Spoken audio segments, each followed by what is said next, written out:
Hard Rocket Sports Studios and another edition of the weekly video recap.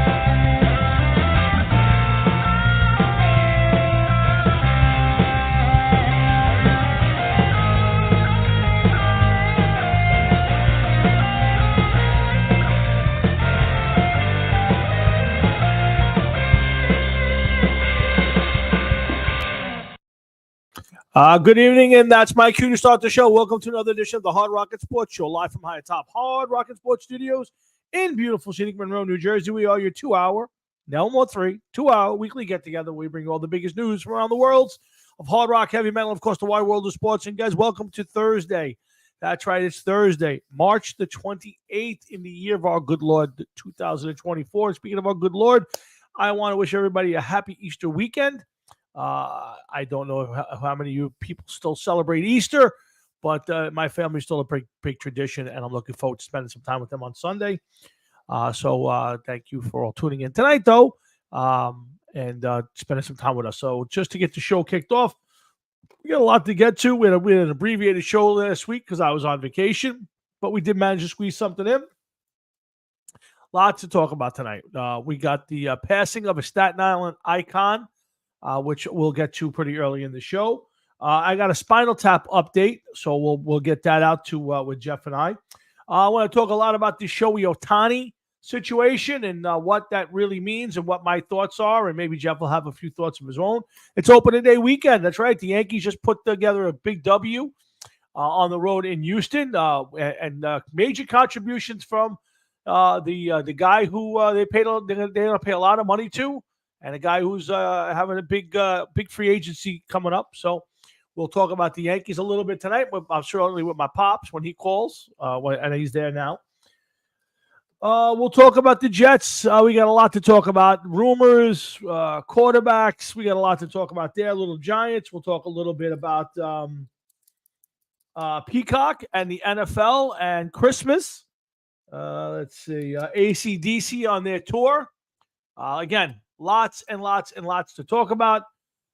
Plenty to get to tonight, and we're going to get the show kicked off in a second or two. But again, thank you to everybody tuning in. I want to, I don't like to include Jeff in some of this stuff because you never know how he thinks, and I don't want to put him on the spot. But anyway, I do want to put send a big our condolences out to the family of slain police officer Jonathan Diller, who was murdered this week by a repeat, and I say repeat, a guy who was out with 21 different, I don't know if it was convictions or charges, whatever, with a guy in the passenger seat who had 14 previous run-ins with the law, both carrying illegal firearms, and the best the Democrats could come up with is we need gun legislation. One politician of note made it to the to the wake for that officer. That would be former President Trump. Actually flew in to go to that. Meanwhile, President Biden was in town for a campaign rally tonight. He's raising money for his campaign. Had two other blowhards in Barack Obama and Bill Clinton joining him. Got into town at 1:30, disrupted everything, and didn't even have the decency to show up at the wake to pay his respect.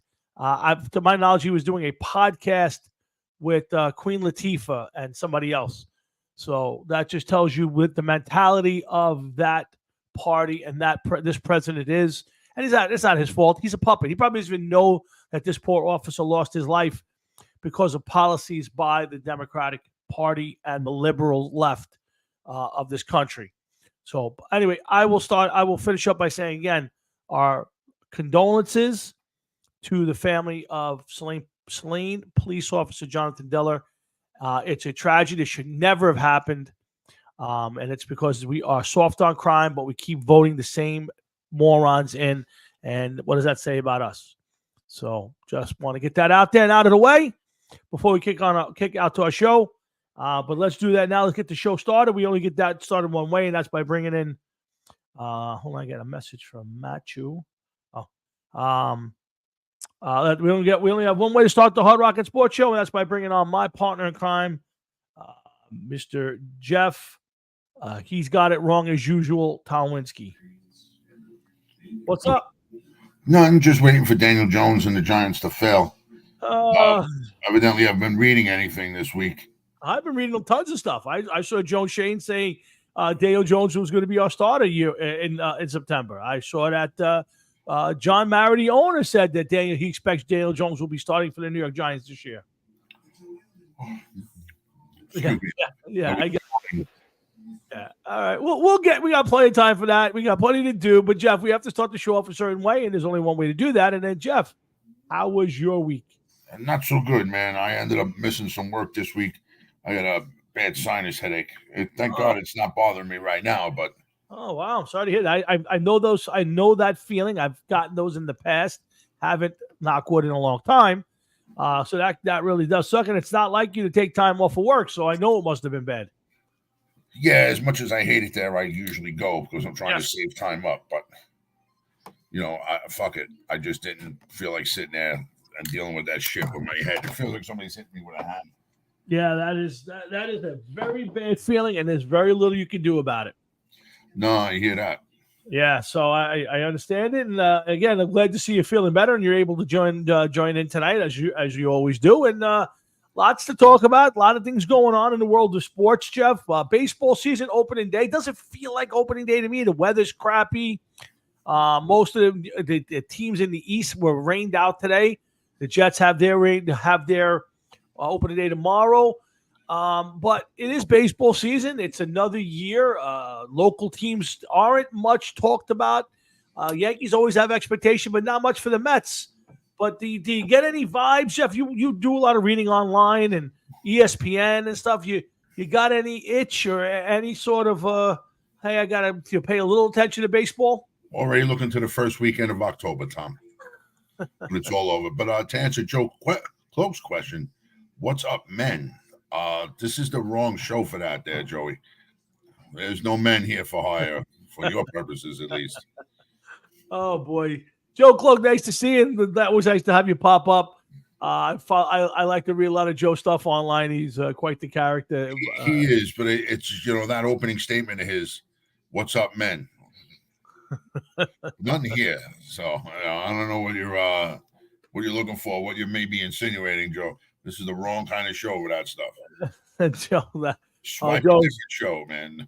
Joe has turned into a almost weekly pop-up guy on the show, which is nice to see. We nice to have guys like Joe and Frank Catalano and Adam Hines and Louis Pica and a bunch of people who kind of check in with us every week, and it makes it much more fun to do this. So I'll give you a quick one, Jeff. I want to get my dad on early. Then I want to talk about a Staten Island icon that has passed. Maybe play a little video of that.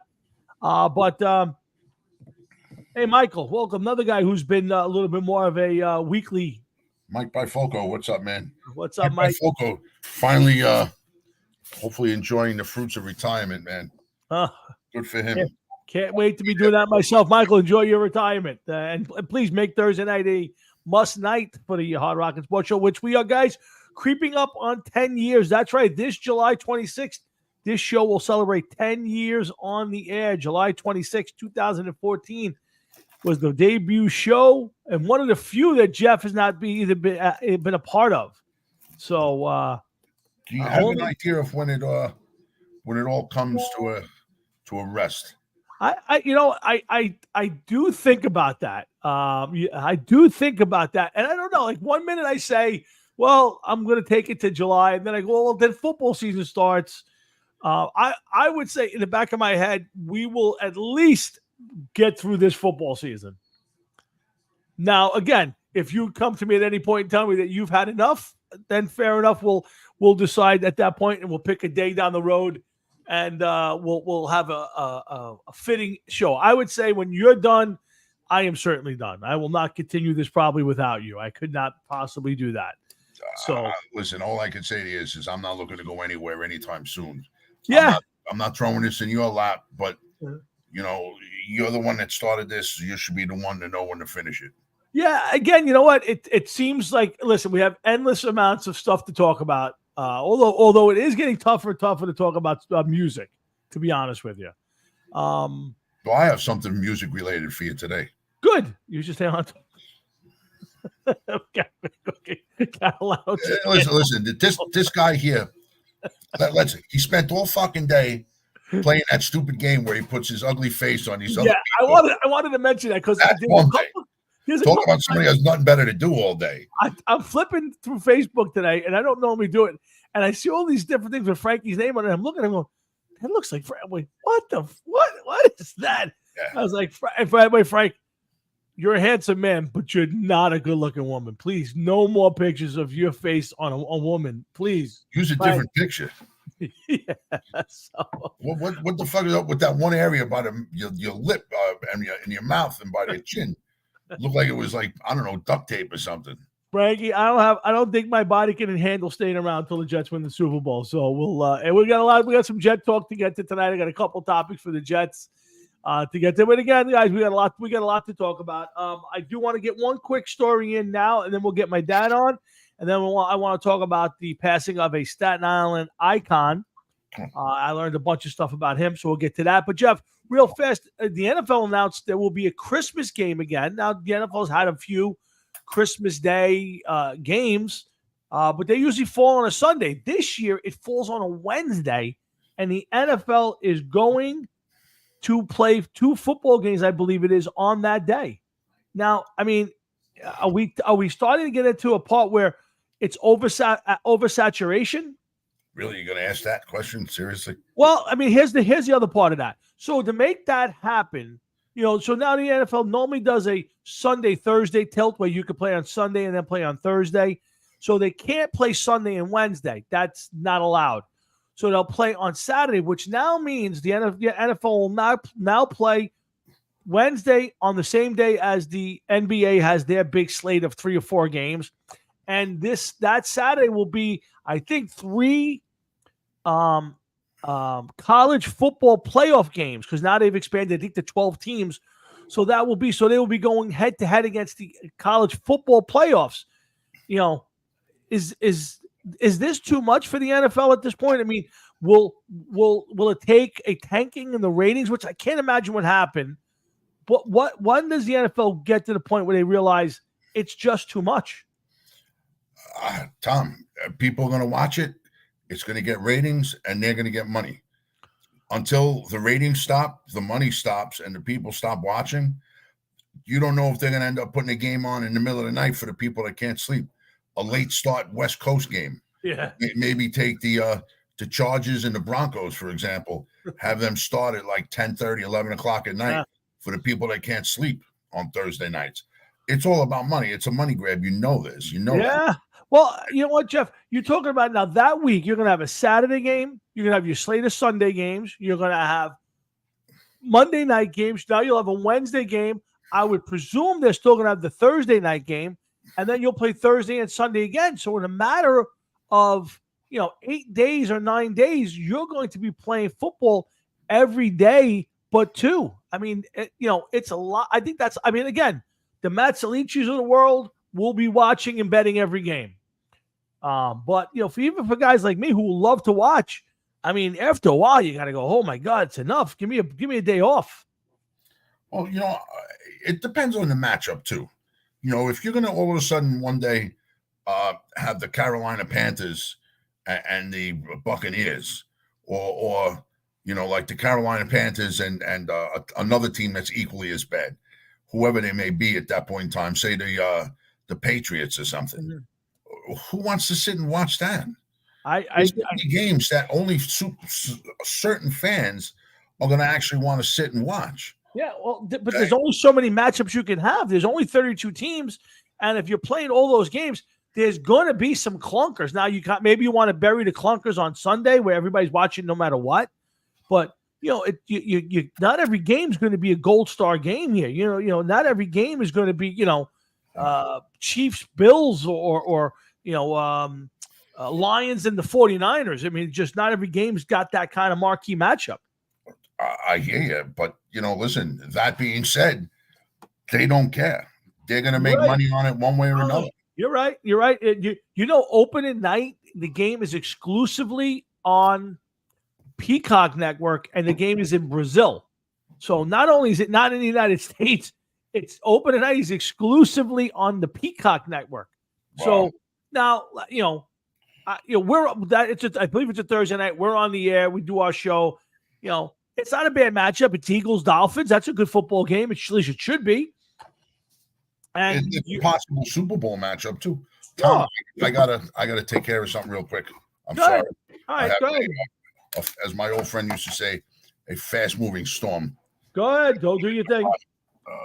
Go do your thing. And again, so I want to talk a little bit more about that when Jeff comes back. I want to get to the Shohei Ohtani situation, which to me is murky, muddy, and if you're in the NFL, they're going to be in lighting candles, because if that went the wrong way, could you imagine how terrible that would be for Major League Baseball if Shohei Ohtani, even if he didn't bet, even if it's his guy bet on baseball, how terrible that's going to look and feel, especially if Ohtani was somehow paying it off. We'll get to that when Jeff comes back. So much to talk about with that one.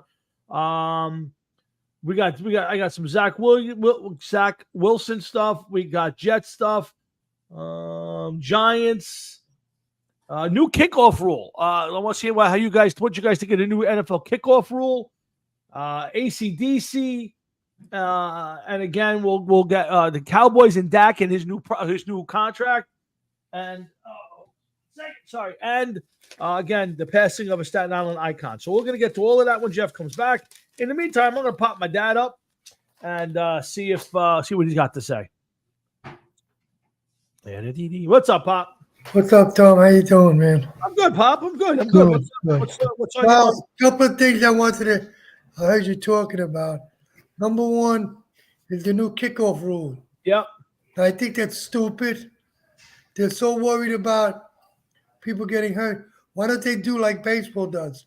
If the Giants are playing Dallas at Giants Stadium, then it's up to Dallas whether they want to start at their own 25 or let the Giants do it. If you worry that much, because the way they're doing it, next thing they're going to be playing flag football. Yeah, I'm just reading through the thing between the 30 and the. Again, here's the thing. Am I? Yes, no. I'm only fearful what Jeff's going to ask me. I'm not even. Anyway, you're already going to say yes, so don't worry about it. How you doing, Mr. Florio? I'm very good, Jeff. Thank you. Yeah, I'm not a fan of this. I mean, it's basically everybody stands still, so there's no running start. I would have rather seen them put in the other rule where you could have one play, 4th and 20. I know they took away you can't call for a fair catch on a kickoff anymore, which I think is fine. I'm good with that. But again, at the end of the day, it's just another way of dumbing down the game, and you might as well just put the ball on the 25-yard line and move. That's what I'm saying. Yeah. And the visiting team has the option of taking the ball or letting the other the home team run the ball, because that's what you're getting down to now. Well, here's the new rule. Frankie's asking what the new rule is. Let me give it to you. So it's so stupid. It's even borderline understandable. Yeah, kickoffs continue from the 35-yard line, but aside from the kicker, the kicking team lines up at the receiving team's 40-yard line. So no more are you on your own 35. You're lining up on the other side of the field. The receiving team must have at least 9 players in the setup zone, which is 5 yards away from the other guy. So there's no wedges. You can't go sprinting into each other between the 30 and 35, with at least 7 touching the 35-yard line. Up to 2 returners line up in the landing zone between the 20-yard line and the goal line. So you can have 2 guys back. You have to have at least 7 guys up at the 35, and you can have 2 other guys pretty close to that. But basically, everybody's within 10 yards of each other. Players cannot move until the ball is touched by the player in the landing zone. So you can't even move until the guy who fields the ball has it in his hand. So think about that. Now, how much, now he's got a little bit better head start, but you're a lot closer. Or lands in the landing zone. Any kick that reaches the end zone in the air can be returned, or the receiving team can opt for a touchback and possession at the 30. Not the 25. You get the ball at the 30. Fair catches are not permitted in the landing zone. Again, hey, Alan Mansueto, what's up, brother? Yeah, so to me, Dad, I don't like it. Yeah, I don't like it either. Listen, I think either at this point, just decide to put the ball at the 20-yard line or 25-yard line. Thank you. And call it a day. Because at the end of the day, kicking off is becoming it's really just a waste of, if you think about it, Jeff, it's a waste of time between the time you score the touchdown or kick the field goal and everybody leaves the field. You have television timeouts. You come back, you set up. Now you kick it off. It usually goes out of the end zone. Then you have to stop the game. Everybody's got to leave the field. You got to bring the new guys on. It's a matter of a 5 or 7 minute ordeal every time you do it, and it's done nothing. And I agree with Alan. You make it easier now. For me, you're making it easier on the team returning the ball. How? Well, because if everybody is moved up closer, yep, to where the returner is, and he fields the ball. Now he has that much more traffic to run through. How is it going to be easier for him? Well, here's why.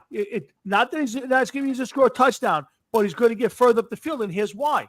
Because before you had the guys who were kicking off had started the ball at the 35, and they had a head start running, right? The other guys the receiving team was basically stopped right at that point. They were standing still. It's a lot harder when the guy's running at you full steam for 20 yards to try to block him. He has an opportunity to juke you. When you're within 5 yards of each other, it is near impossible. You're going to get stopped within a few feet of that. To me, it makes it easier for the guy returning the ball now, because don't forget, nobody can move until that guy's got the ball in his hand. So he's already 5 yards in before they're even started. So to me, this makes it easy. I don't say it's going to be easier to return for touchdowns, but to me, this makes it easier for longer returns. I don't know. I think maybe what they should do is leave them where they originally were lining up, and they can't run or can't do anything until the returner has the ball. Leave them where they were. I don't understand that. Why don't they just line up 5 yards? The kick is 5 yards behind his guys.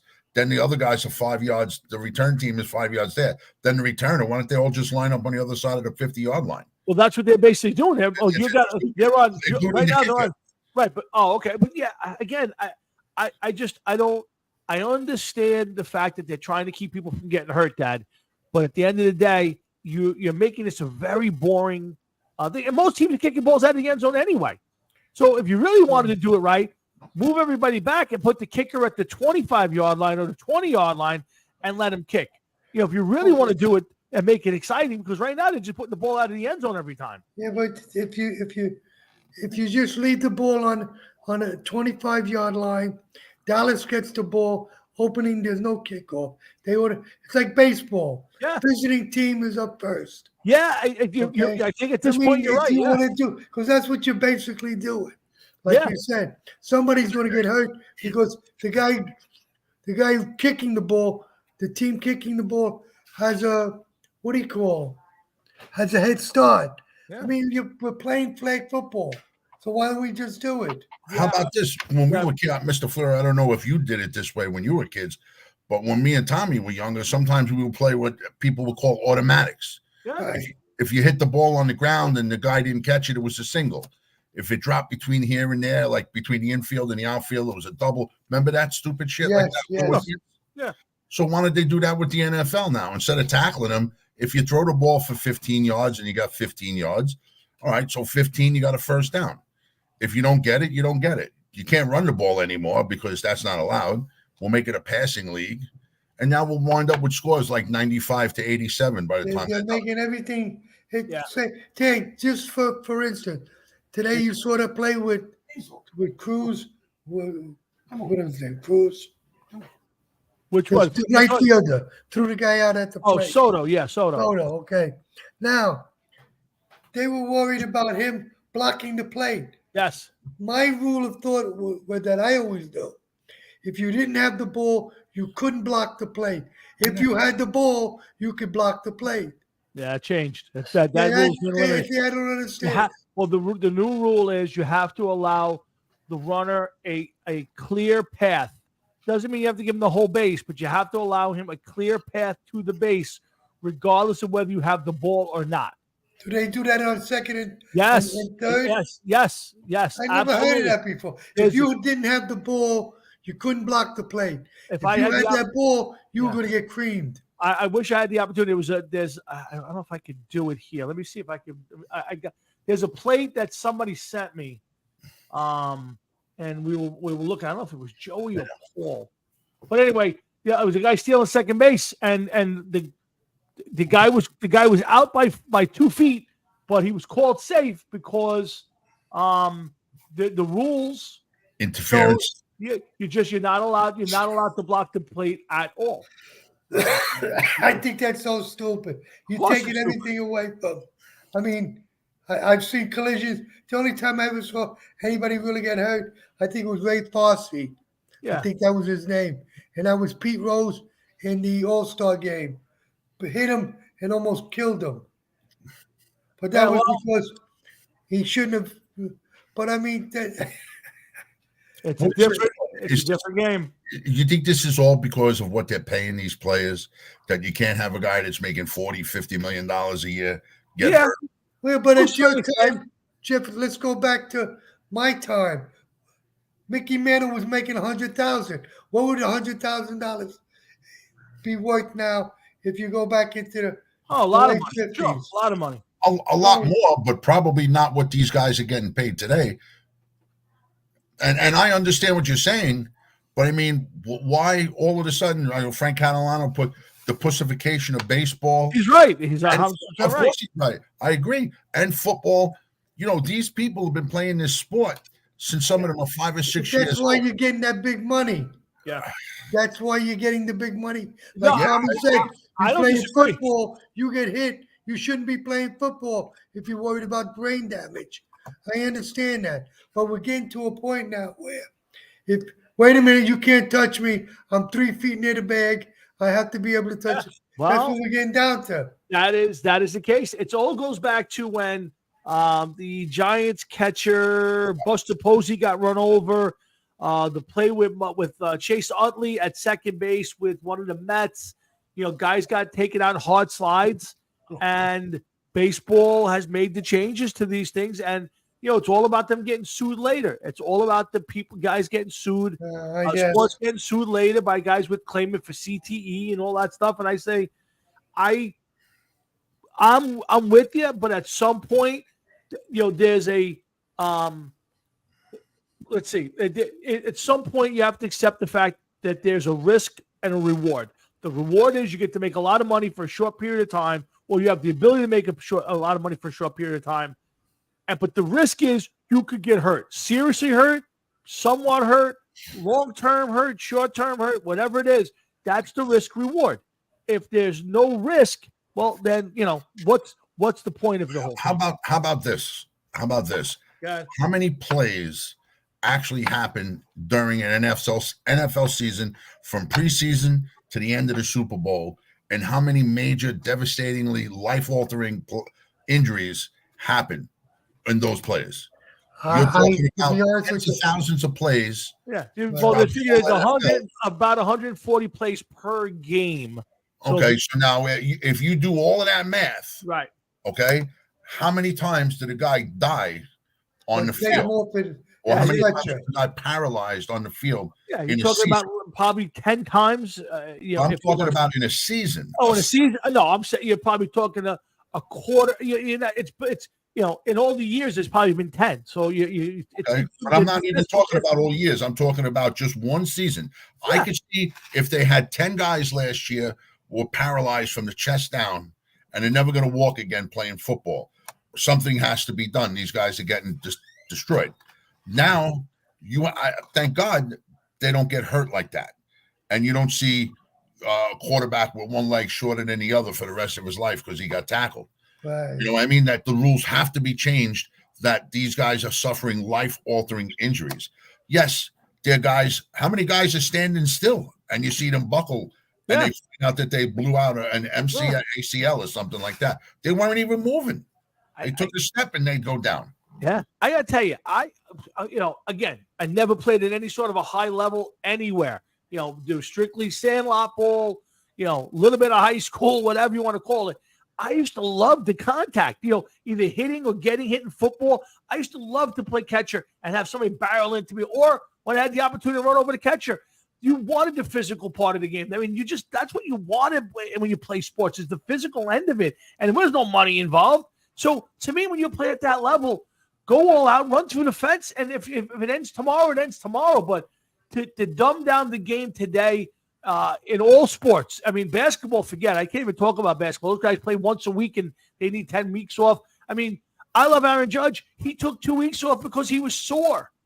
He took 2 weeks off. He was sore. From what? Spring training baseball? I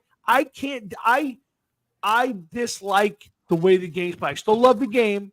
I dislike the way that they play the games. I dislike a lot of what the athletes try to do in these games. And, it's not going to get better. They're not going to go back, Jeff, to the old days. It's obviously I know. It's only going to get softer and softer and softer. Absolutely. And that's the shame of it. Yes, absolutely. You're changing the game. And we've already talked about this several times before through different subjects and different things that happen in the game, how you change it. So now when you compare today's game, what it's turning into versus what was going on 2 or 3 years ago, not even 10 years ago, 15 years ago, it's going to look completely different. Sure. I mean, at some point, I don't, what do they do? Have Mississippi's for the quarterback? I mean, you've already taken the fullback out of the game. Nobody lines up in an I formation. Nobody really runs the ball consistently anymore. So they've taken that whole big piece of, slobber knocker, smash mouth football away from the game. And you can't touch a receiver. You can't hit a defenseless receiver, whatever that means. In baseball, like I said, you can't take the guy out at second base. You watch a game. How many times a guy just either slides way short or veers off instead of they're breaking up a double play? And so, again, we talk about it all the time. It's never going to change. And, again, I don't know how, but it will get worse before it will get worse. It'll never get better. I agree. This is football. At what point do they just go out there and play with animated figures or AI? I don't know. Just to get a fair thing.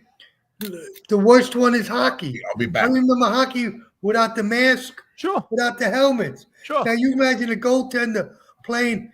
What is that puck travel?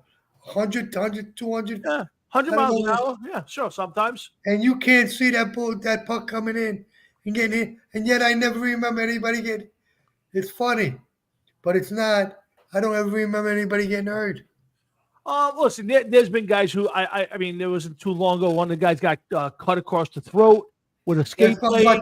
Yeah, but you're talking about that was from the stick or the skate. Yeah, I'm just saying from a puck. Yeah, again, I think hockey players are still the toughest athletes out there. I think that's the toughest game. But even that game, they've minimized fighting, which to me minimizes guys being able to hit. I think there's a lot of that toughness in hockey that's gone away, but those guys are still going to the locker room, get stitched up, and come right back on the ice and play hockey. So I still give them a lot of credit, but even that game has kind of you don't see enforcers, you don't see the instigators anymore, or they're very little anymore. But we grew up playing in the 80s, I'm sure. Alan, changing is fine. You can fine tune the game. You can make it better. I mean, these guys are huge. You change the game by the athlete. I mean, you got a guy like Judge who's 6'6" and 280 or whatever he is playing center field. I mean, I grew up, center fielders were Mickey Rivers. They were, 5'9", 160 pounds. Shortstops today are 6'3", 6'4". They were 5'8", 5'9" back in the day. So I think that's the evolution. The changing of the game, to me, is the problem I have. The same thing with football. I understand the game of football is different. Hey, Robert, I understand the game of football is different now. But if it's different in the sense of strategy or theory of the game, I'm fine. Your West Coast offenses, I understand, that whole thing.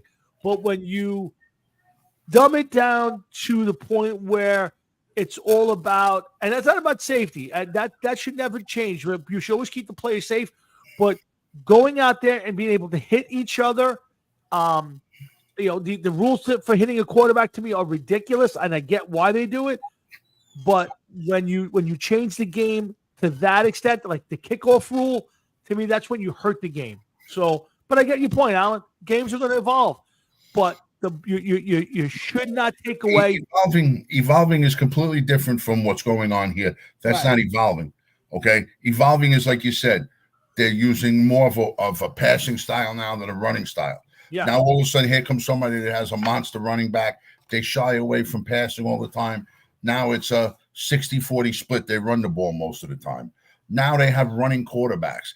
That's the game evolving. Whether you like it or not, that's the game evolving. I agree with that. Yeah. Setting the kicker up at the 20-yard line and let him kick the ball towards his opponent who's now set on his own goal line, that's just stupid. Now, you know what I mean? They're getting closer and closer. It's retarded. It really is. It takes away a big factor of the game. It is. Hard Rocket Sports. That's Chef. I'm Tommy. That's my dad. Well, I'm going to let you go, guys. Yeah, Pops. All right, Tommy. I'll see you over the weekend. Jeff, happy holiday to you and your family. Same to you. And you take care. All right, Pops. That's my dad. He checks in every week with us. And Alan, you're 100% right. It's not about anything. And it's not even about player safety, Jeff. It's about lawsuits later on. The NFL doesn't want lawsuits later from guys who took too many shots to the head. However they're going to disguise it and whatever they're going to call it, all right, they're covering their ass and they're making sure that they can do what they can do. I'm sure that there's some genuine concern about the guys 10 years from now who hold up in their mansion someplace with a room full of guns and their kids, holding them hostage at bay while the cops surround the house because they got CTE and they don't know what day of the week it is. Yeah. That happens with some of these guys. We know that. How many football players have been lost before the age of 50 because of it. Right. But because if they're worrying about the players having that, their lives changing and all this other shit, it's hard to really sit back and enjoy the game the way that it once was. If you're going to continuously change rules like this, it makes no sense. I could see definitely some rules have to be changed. Most normal people would agree with that. Sure. But now you're taking away something, the kickoff. Mm-hmm. Okay, it sounds stupid, yeah, but you know what's going to be dumber? If you give the guy the ball at the 25-yard line. I think that's even dumber. I agree. Because of twisted ankles in Major League Baseball, what we're going to do is everybody gets to start the first inning. You get a guy on first base. The second inning, we put a guy on second base. The third inning, we put a guy on third base. And then after that, you don't get anybody else on base. You just get a couple. You know what I mean? No, I get it. I get your point, and you're 100% right. I don't like it any better than you do, but that's, it's just the way the game's evolving to a certain extent. And the problem is they know that no matter what, most of us, and now with the advent of, gambling for games and fantasy football, people are going to watch. And the new generation, this is what they grew up on. So it's not, my pop's generation is getting older. They're watching maybe a little less. There's a few less of them around. Eventually it'll happen for us. And, our kids' generation, will be the generation that, never saw a fullback, never saw doesn't know what an I formation is, doesn't know what the wishbone was, doesn't know what taking the catcher out at the plate ever was, or a hard side second. But what they're going to know is how to bet on something stupid like some play. Correct. Like shoelaces was the guy from the Redskins wearing in the game. Was it yellow or maroon? And that's it. Yes. How many times did he spin on the field as opposed to off the field? It's going to be something stupid. Jeff, couldn't agree with you more. Again, Hard Rocket Sports, Jeff and Tom. We're going to get to some Shohei Ohtani. I got some Jets, Mets, Yankees. We got some AC/DC. We got a Spinal Tap update. But right now, I want to do a little something real quick on a Staten Island icon who passed away. And a lot of you guys who grew up on Staten Island remember the band Cities and the name of their guitar player, Steve Maranovich, who passed away this week, Jeff, at the young age of 60 years old. Yep. Jeff, I'll tell you funny. So when I was a kid, early 80s, a good friend of ours, Danny Brusco, was taking guitar lessons from a guy by the name of Ronnie Angel, who was the singer from Cities. I took a few lessons from Ronnie as well, probably 6, 8, 10 lessons, whatever it was back in the day. Didn't do much. I don't know if Ronnie started locking his door and not letting me in when I got there. I think maybe at that point. But the only time I ever heard Steve Aronovich play live was there. You know, every time I went to Ronnie's house, Steve was there and the rest of the band, and they'd either be jamming or they'd just be fooling around with stuff or playing video games. So I heard him play a couple of times, few chords, a song or two maybe. I don't remember specific, but I do remember.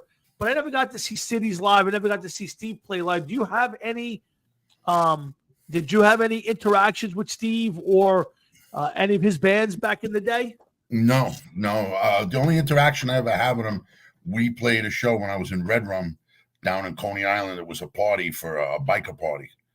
And their band opened up for us. I forget what the name of that band was, but I mean, somebody else carried his amp in, somebody else handed him his guitar, and then he just came out, grabbed his guitar, went up, played, got off the stage, handed his guitar back to somebody else, and then when they were done, that other guy carried everything back to the car, and he just walked back to the car.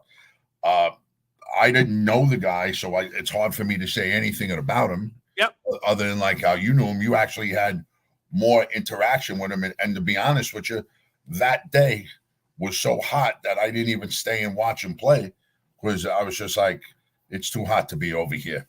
I'm going to go back over there in the shade. And I just stayed over there, you know, tried to stay cool. It was in the middle of the summertime. Yeah. Regardless, he was young and, you know, listen, he shouldn't have. I heard that he was an iron worker at one point in time and he had COPD. I don't know how true that is. Oh, yeah. I did not see a cause of that it really matters. Taken way too young. I thought I had read somewhere along the line he had been sick for a few years, but I don't know. Some of the bands he was in, Jeff, Cities, obviously, Dark Black Past, and Circle of Thorns are a couple of other bands he was in. It was supposedly some other bands he was in at the time. I see Frankie asked a question if that we ever hear offered the Kiss gig. I did not. Well, here's I'm on Blabbermouth, and this is an article in Blabbermouth, and it says here. Now it was in somebody's obituary for him, but it says here his musical knowledge was unmatched, not only in shredding on guitar, but knowledge of Chuck Berry, Elvis, and the Beatles, the Stones, and even Bruce. He was the guy who was picked to replace Ace Frehley and Kiss back in the early 80s, but management drama stopped that. Wow. So according to this article, that is the case. He was supposed to be the replacement for Ace Frehley in Kiss. I had never heard that. I remember seeing That's the first time I'll be hearing that too. I had heard back in the day that Gene Simmons wanted to sign these guys and take them on tour. That was a big thing. It was between them and another band on Staten Island or someplace, and they didn't get picked. And you know, I kind of my memory on it's a little fuzzy, but you know, they were a really talented band. I have this album. It's a quality metal album. It's supposedly right now this album it's out of print, and on eBay supposedly this is like a huge album to get. So yeah, Frank, he obviously Ronnie would know way better than I would. I never heard that before. I've heard other guys. Obviously, I've heard the story about Eddie Van Halen wanted to be in the take Ace Frehley's spot, and Gene told him no. I've never heard that it was Steve who got the gig, but then lost the gig. So, yeah, I never heard that either. And nothing surprises me. No. But I'll tell you something that does surprise me, and that's how big this band actually was. Yeah. Without ever getting big, it seems. Yeah. Yeah, they were huge, and they played shows all over the East Coast with like TT Quick and a lot of those bands. Obviously, were huge in our area. I never saw them live. I was a little young at the time, and I wasn't allowed. Yeah, so I wasn't going to. What? I'm talking like you're saying. Like God only knows how much this album is going for on eBay, and I'm hoping that I still have it out in the shed someplace. To be honest with you, Yeah. Mine will be on eBay very soon. If that's the case. I can tell you in this article, it says it. I'm trying to find it. It was a whole thing about this song, this album on eBay. I think it's actually the re-release. There's a re-release with AJ Pero, and they made it a full album. I guess the first one was only an EP. Long deleted here. It is long deleted from print. The LP has been commanding high prices from collectors on eBay, making this a must-have release. U.S.-based metal reissue label, Lost and Found Records, in partnership with Metal Blade Records, finally made this metal gem available on CD. So if you have the LP that was re-released, and again with I believe AJ Pero from Twisted Sister, and they added a few songs on it, that's supposed to be worth a ton of money. Do you want to hear any cities live at L'Amour's? You want to hear any of that? If you want to play something, go ahead and play something. I'm actually trying to look on eBay now to see if I could find. Let's just turn around to the camera and be fucking nuts! All right. This one's for you. Steve says that wasn't loud enough. Turn around once more, right?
So that's a little bit of cities at L'Amour's in 1982. Now there was a couple of things in the thing that I'm like I said, I never heard anything but the record stuff. And there was one person, I think I might have lost the article. Hold on a second, let's see if I can find it real fast. Real fast. I'm sorry. They were comparing him in this article to be another Randy Rhoads / Eddie Van Halen. And I thought, again, I only heard what I heard on the albums, that little couple clips I've heard on YouTube. So I did not see Steve play live. Maybe other people would. Here's the article. Give me 1 second, guys. I'm sorry. Close that. Why is that? Where'd it go now? Okay, here it comes. Let's see. Somebody had it in their thing. Now it's the article's kind of screwed up here. Let's see. Circle of Thorns. Angel.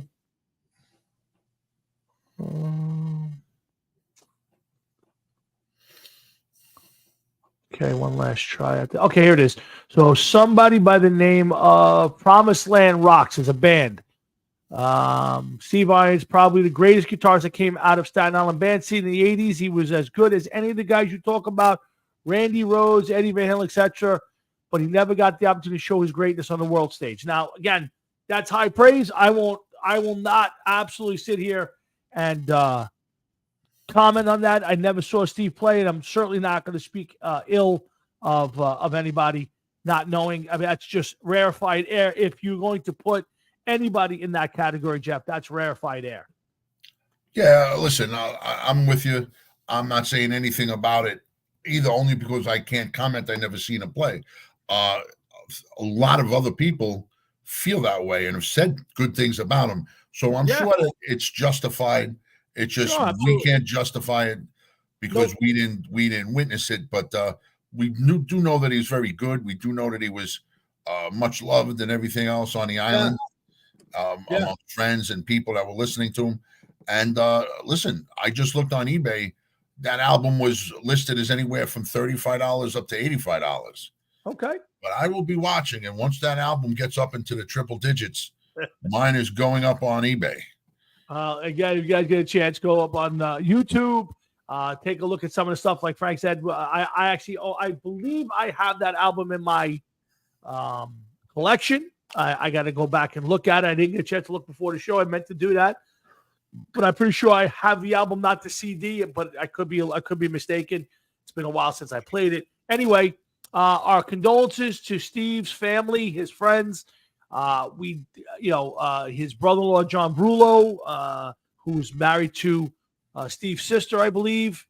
Sal Italiano, Tony Lazzaro, all the guys who are bandmates, guys who have appeared on this show, done benefits with Jeff and I, some of our benefits. We do offer our condolences, and let's hope that Steve, maybe somebody will do a benefit concert or some sort of a tribute concert for him. If not, let's just hope everybody keeps Steve's name alive. And, of course, hopefully his music will live forever. So our condolences to the Waranovich family and friends. Okay. If I get up and run. I got you. Yeah. I don't know what's going on. I really? Yeah, man. Well, what's been on the eating lately? Is it? I don't know. Methane. I don't know. It's like. All right, so now my dad's gone, and I'm pretty sure there's no ladies listening. So I was flying home from Florida on Sunday, and do I need to be here for this? No, you got to do your thing. Yeah, go ahead. So anyway, I'll hold that story until Jeff gets back. So in the meantime, guys, Hard Rock Sports, Jeff and Tom, it's 7:54 here in New York. Thank you for tuning in and listening. We got another hour of show to go, and we'll try to keep it. I want to get to the Shohei Ohtani situation when Jeff comes back. I got a Spinal Tap update and even more stuff to talk about. But I got to tell you guys, I do get a little charge out of opening day. Came for opening day Yankees. Frankie Catalano, you going by your chest to opening day Mets tomorrow? I thought it was a nice job by the Mets Wednesday announcing that the game was canceled and moving to Friday. And I did not know. I got to tell you, I did not know that they always have the home opener, let's say Thursday. Friday's the day off, and then they play Saturday and Sunday. So in case the home opener has a rain problem, they can slide it to Friday. I did not know that till a couple years ago. So, bad job by me as a baseball fan. But in the meantime, it's baseball season, and I'm looking forward to it. I don't know what to expect out of the Yankees this year, to be honest with you. But we're going. I reached out to at least one person. Frankie Catalano said yes. I've reached out to 2 or 3 other people. I'm trying to set up a Thursday night baseball panel so we can start talking some baseball, and I can have some fun with that. So that'll be coming up in the near future. But yeah, it's Jeff's back. You feeling okay there, pal? Yeah, all of a sudden I feel something brewing, right? Yeah. This is what my science question was all about. Yeah, I saw your science question. And then, I'm like, I gotta go. I go in there and it's just swoosh. You know what? There's just a certain point where you just don't know. No, and that's where I'm at. Yeah, and I'm ready to. I'm gonna set up shop in there one day. Well, in the old days when we were on the phone and doing the show, you could do that. You can sit in there the whole night. And and it's funny, guys, if you guys haven't been listening or we haven't told the story when you're on the air, back in the day when we did this on internet radio, so you couldn't see either one of us. And I couldn't see Jeff. He was on the phone. He would be walking around his house with a cell phone to his ear for 3 hours. And every once in a while, you'd be sitting there, we'd be talking, all you hear was swoosh. Yeah. I would laugh. and not say anything because I knew Jeff was doing his business, and more than one occasion I've had somebody say to me, "Was Jeff in the bathroom during the show?" I said, "He does it every week." Listen, you gotta go. Who's gonna know? Who is gonna know? You think that was the first one that ever did a radio show that was in the bathroom during? Listen, I would tell you this: there was a couple of times back in the day where I would have to switch to my cell phone, right? Because I had the mic for the most part, but I had the ability to put that on mute, pick up my cell phone, call into the show, continue to host it as I went to the bathroom, come back and reset up. Your grade was seamless on that. I never heard any kind of. But that's it. Because then when I was done, before I flushed, I would make sure you were talking, put the show on mute, flush, wash my hands, back to the desk before anybody even knew it. Matt said to tell you, I said to drink warm ginger tea. His stomach will get better. I predict Mets will not. I think it's too late. Tell Matt I said I think it's too late for that. Yes, Matt. We're sending in the doctors to search for the parasites. Yeah. Yes, Frankie. The Rangers. I gotta tell you, I never liked to touch the cup. You don't want to touch the cup yet. But I gotta tell you, this is a really good team. When I was in Florida, I got to watch the Panther game. I saw the highlights from the Bruin game. This is a good team who's playing really well. If the goaltending stays good, and let me tell you something, I think either goalie can win right now. I love Shesterkin, but Quick has played great hockey. This team should go real deep, and if they don't make a cup run this year, I don't know when they're ever going to do it. This is a really good hockey team. So I am looking at the big game tonight. They are fighting for best record in the league. I think they only trail Vancouver, if I'm not mistaken, at this point. I did have my notes on it, but I am looking forward to playoff hockey. Let me shut up, Jeff. If the Rangers make a serious run, we got to pay attention to it. Will you buckle down and watch a couple of games so you can kind of chat about it? Would you have any interest in doing it? I would pay attention to highlights. That's about the best I can tell you, only because I really find it hard to watch these sports again when they cancel their league and their season and their championship. And when they canceled the Stanley Cup 25, 26 years ago, whatever it was, it really put a bad taste in my mouth. And I can't watch it no more. I really can't. I don't enjoy it like I once did. I got you. No, listen. Tom, and this was somebody going into hockey. I knew nothing at all about hockey. I learned so much about hockey that, like Frank Catalano was saying about the Rangers, I would have been able to tell you their record 10 years ago on this day. I knew everything about hockey, and then I just lost total interest in it when they went on the strike or the lockout, whatever you want to call it. Was that 96? 96, 97. It had to be 95. I think it was an abbreviated schedule. So it was 96, 97. Yeah, because 94 they won it. Then the Devils won it in 95. Yeah, because they played the Red Wings. Yeah, and then I think it was 96. The Avalanche came about. Yeah, I think it was 96 that the Rangers had a really good team. I think that was when, I want to say it's when they brought Gretzky over. Gretzky, Gilmore was on the Devils. Yeah, that's all right, bro. You're gonna know what it's like very soon, because them Broncos ain't gonna be able to do dick.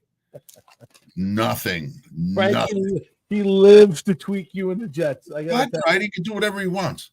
He also lives to put his face on them. I don't even know what they're called.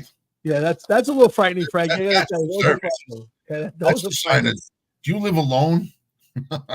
Somebody's basement apartment. So right now the Rangers at 100 points, and they are at the top of hockey at this point. They've clinched the playoff game.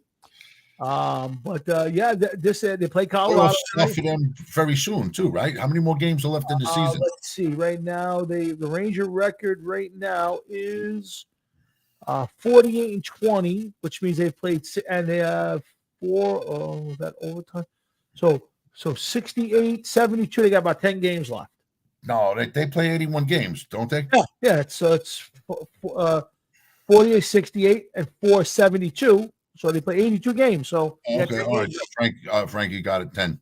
Yeah, they got 10 games left. So, listen, I'm looking forward to it. I love playoff hockey. I love hockey in general. I don't watch as much here's the problem: there's just so much to do now.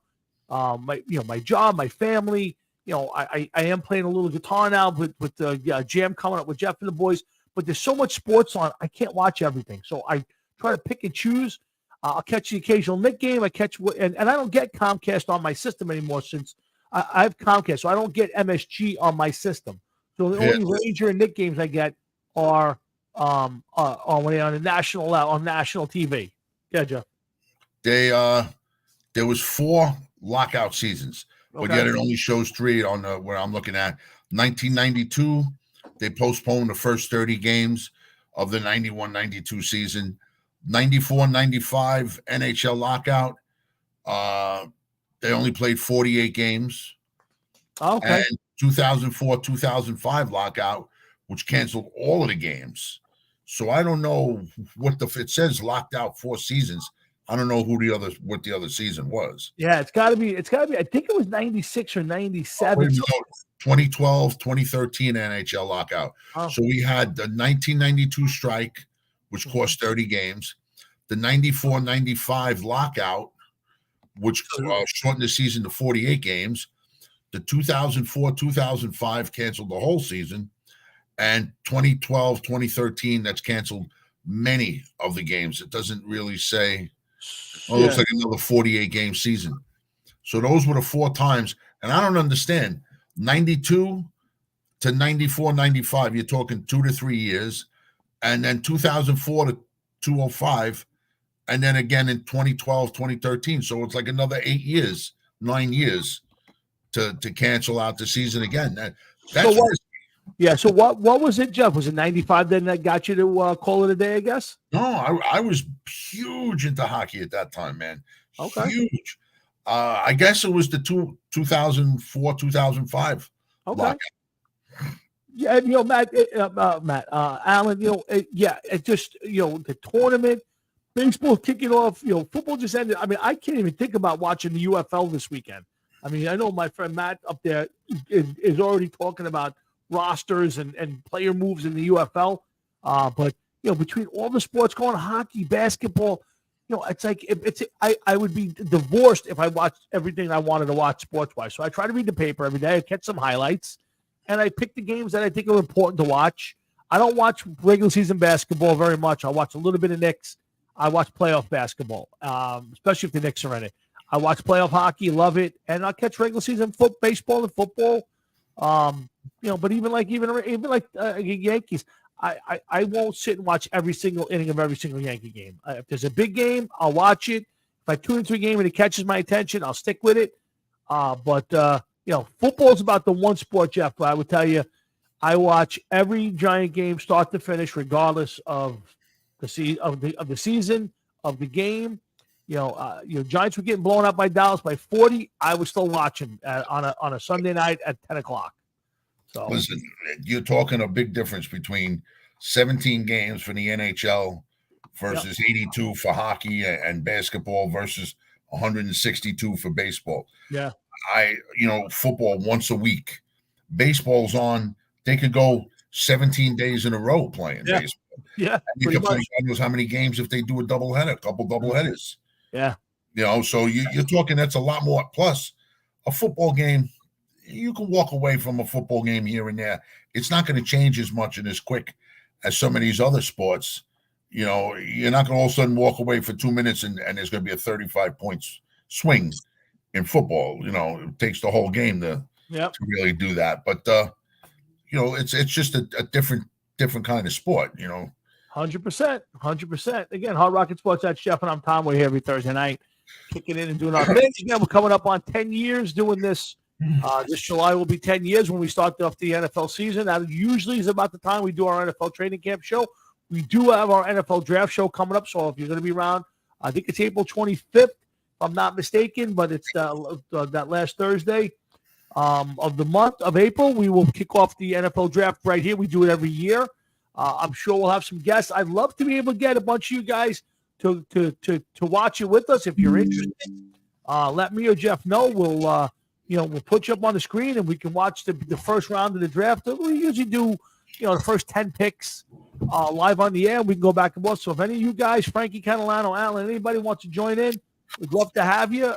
The more the merrier. We'll have some fun with it. We'll talk about our teams. I want him to be my favorite. Yeah, this is a really good Knick team, Alan, for the sense of, I'm not a big Randall fan. I love the way Brunson plays. I still dislike the game to a certain extent. There's too many threes, and there's too much one guy dribbling, and then with 6 seconds left, he makes a desperation shot. But this team plays hard defense, which I really love.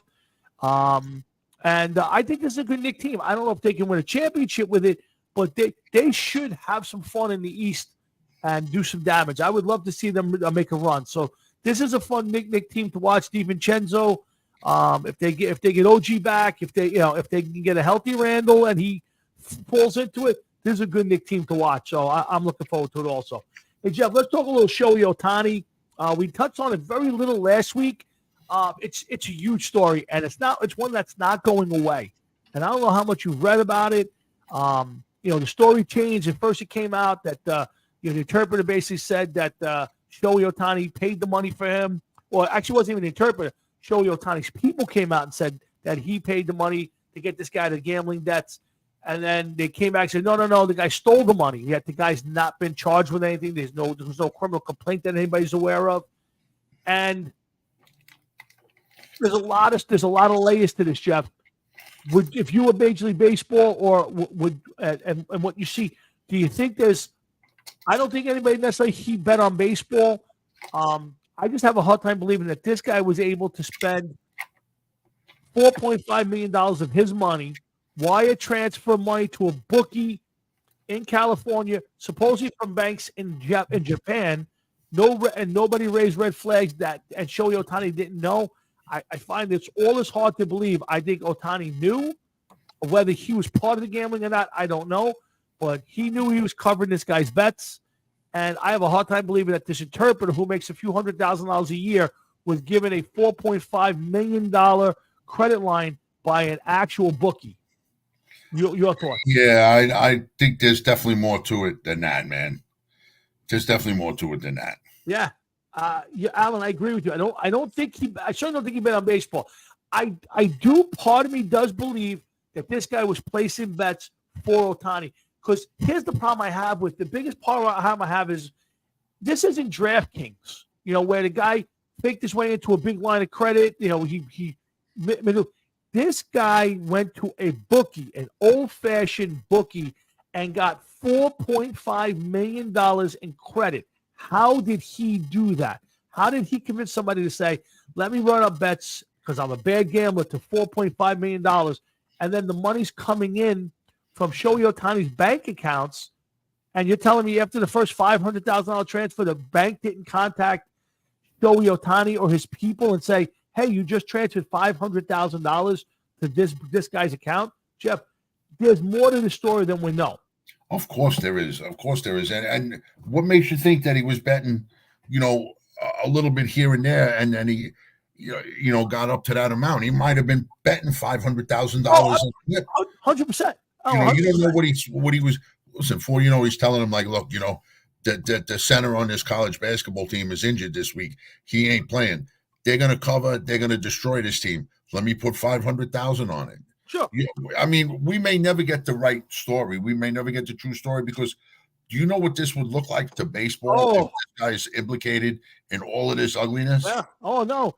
Yeah, and again, the further they can distance themselves, the better, because, again, even if Ohtani didn't do anything wrong, the fact that his guy was doing this and that he made the cover of the bets, I mean, first of all, just say you did. I mean, to me, I don't think there's anything illegal for him or that if he got a friend out of trouble and paid his debt off. I don't think that's you're going to jail or baseball's throwing you out for. I think it's the cover up and the lies that have the problem. But if you're going to go through all of that, then it means telling me that maybe, just maybe, there's a little more to this than that. Because otherwise, why cover it up? Oh, of course, something had to go. Something had to happen. It's just, I find it hard to believe that this guy is just helping his friend out. $4 or $5 million is a lot of money. Yeah. Tom, you're like a brother to me, and I love you. If you came to me and you said that you had $5 million in gambling debt, I'm going to sit there shocked, then laugh, and then ask you, what is it you want me to do? Exactly. Yeah. You know, I mean, and then in typical fashion, I'm just going to give you $50 and pat you on the ass and send you on your way and be like, you fucked up. You figure it out. What do you want me to do? yeah. $5 million is $5 million. You know? Yeah. I agree. Yeah. Yeah. I agree. Well, I think the one thing that could change this, You and know, I'm not sure. what Alan says, when he's working down at the, 30 Walk for the 4 to 12 shift, frying up cats and pigeons to make up for all of the money that his buddy lost in gambling, then we'll find out. Because that's when he'll write his tell-all book and become rich again. Yeah, I actually think there's a chance because I believe that before all of this, the feds were investigating this bookie.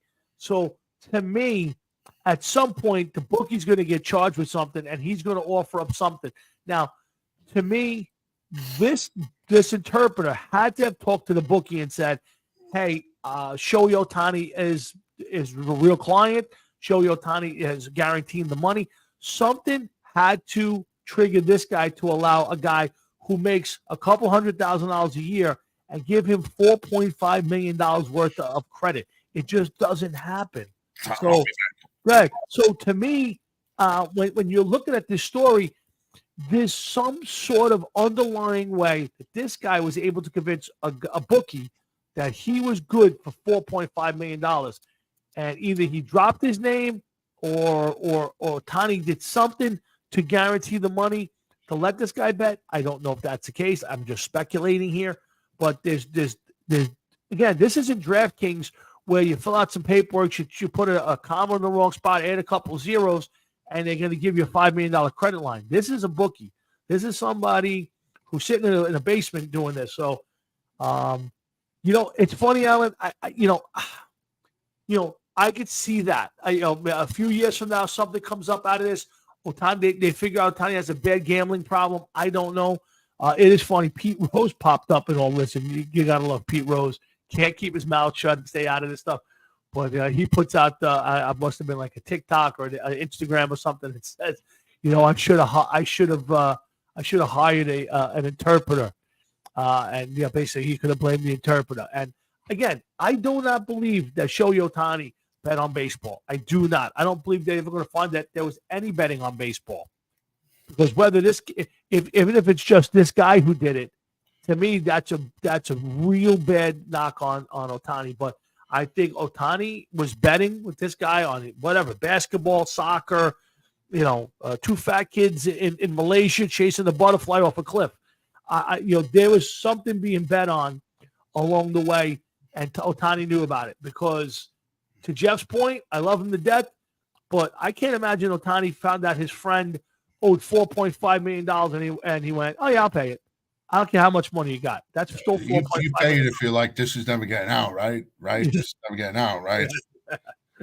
Yeah. So listen, if all of a sudden they show pictures of this guy hanging out with a bunch of Yakuza and he gets in a black car and he's never seen again, but yet there's a sushi sale at Ohtani's house, then you'll know what's going on.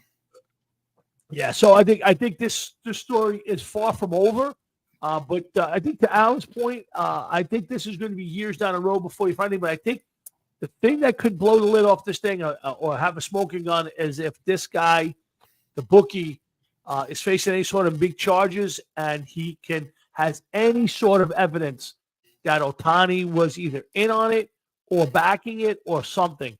And then again, that guy ain't going to go down without a fight. So we'll see. But it is strange. So let's move on from that one. We'll keep our ears open.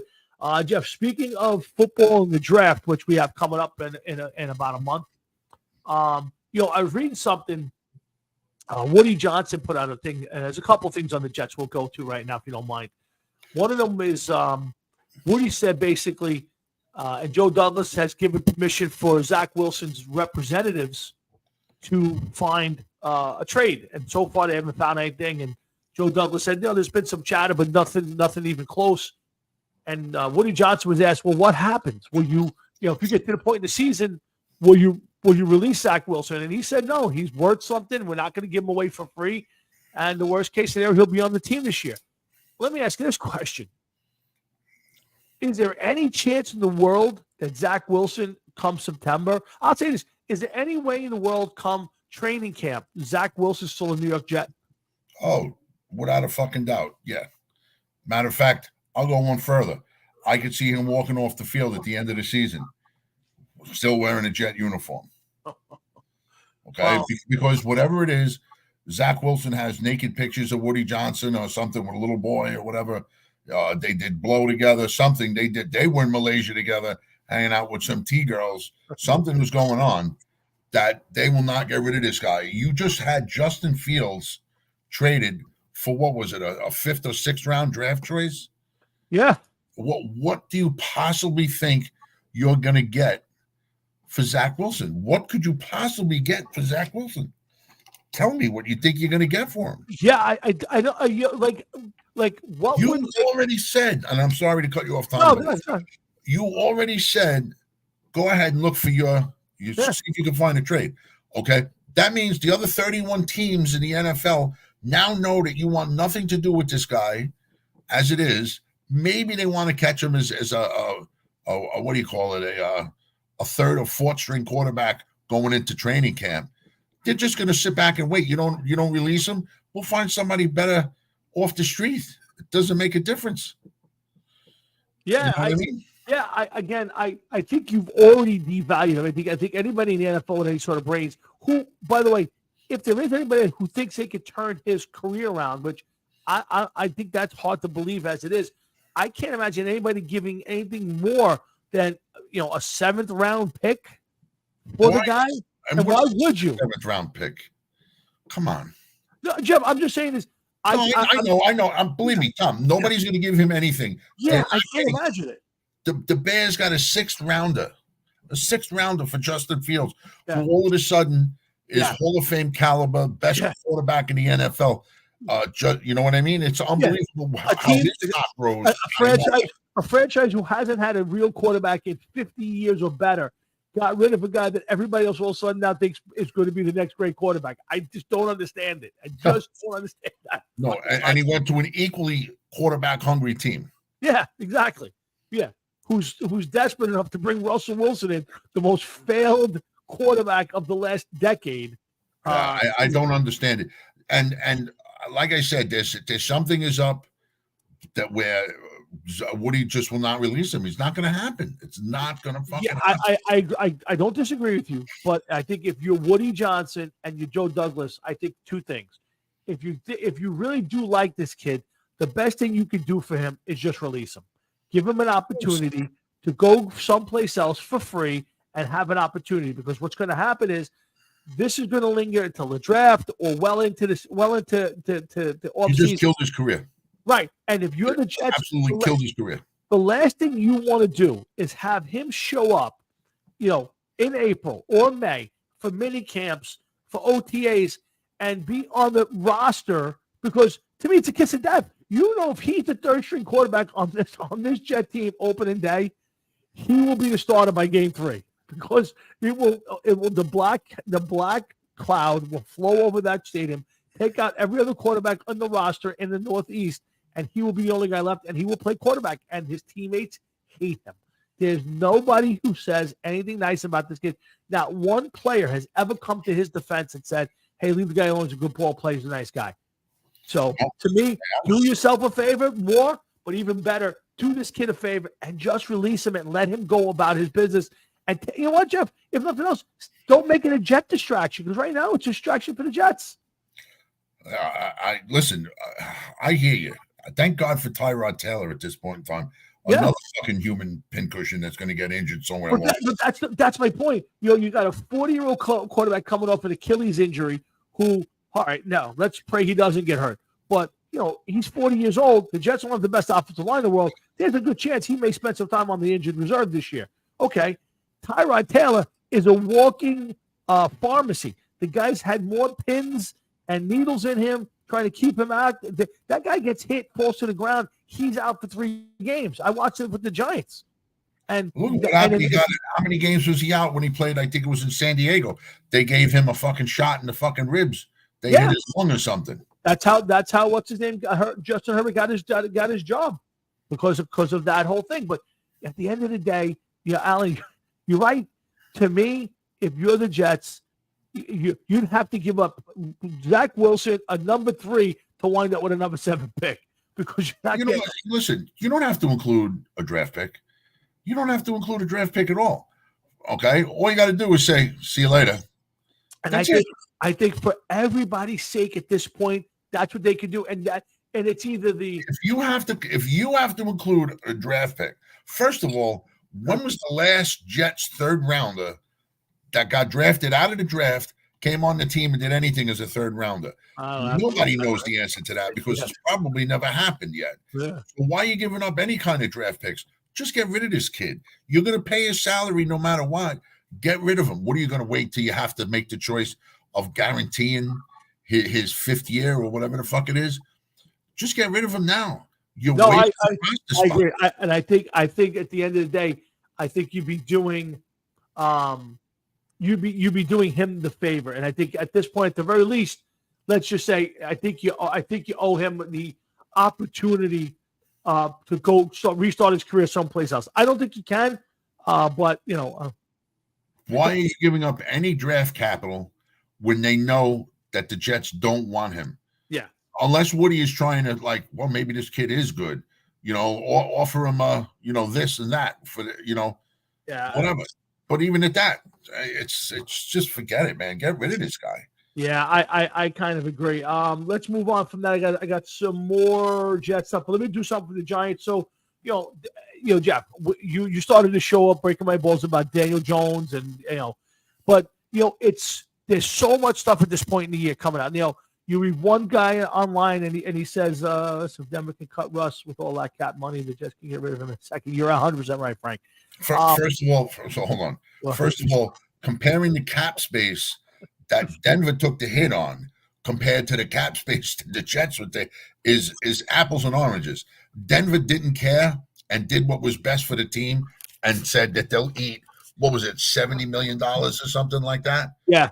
And that the Jets, at worst, I think is what, $10 or $11 million? I barely think it's probably not even that at this point. Yeah. These people spend more money than that on fucking coffee cups for the season.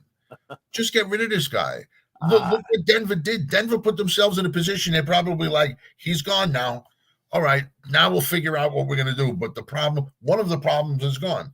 This kid here, just get rid of him. That's what you can do. Get rid of him. That's it.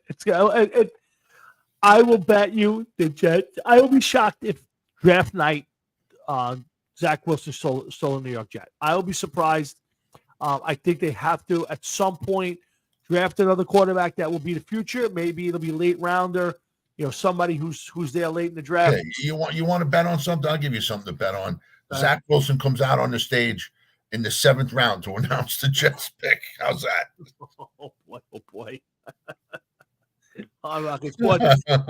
Starting in April, we will be breaking down a couple of divisions each week. We'll go through the teams, strengths and weaknesses. We're going to do that leading up to the draft.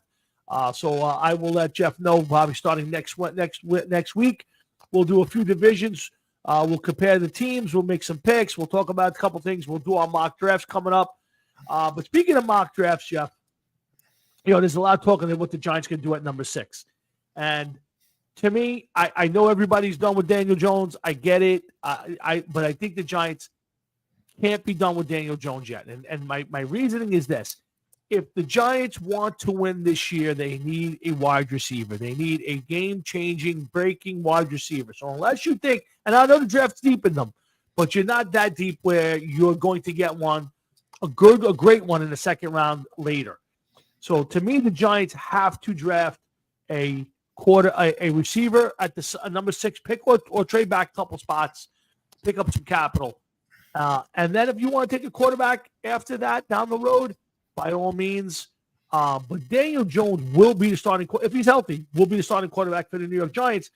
But, to your point, I know you're very anti-Daniel Jones, and I get it, is a drafting of a quarterback in the first round, number 6 or 7 or 8, where the Giants pick from, is that a signal that this season is we're looking past this season to another season? Or can they draft a young quarterback and go out there and try to win this year? I think that's saying that you're definitely moving on from Daniel Jones. Okay, but let me ask you this. Yeah. The Giants are the team that definitely by next year at this time, one way or another, is going to have a question at quarterback because Daniel Jones isn't going to have any more guaranteed money on his deal. Okay, so now if you don't draft somebody this year, you may be forced to do so next year.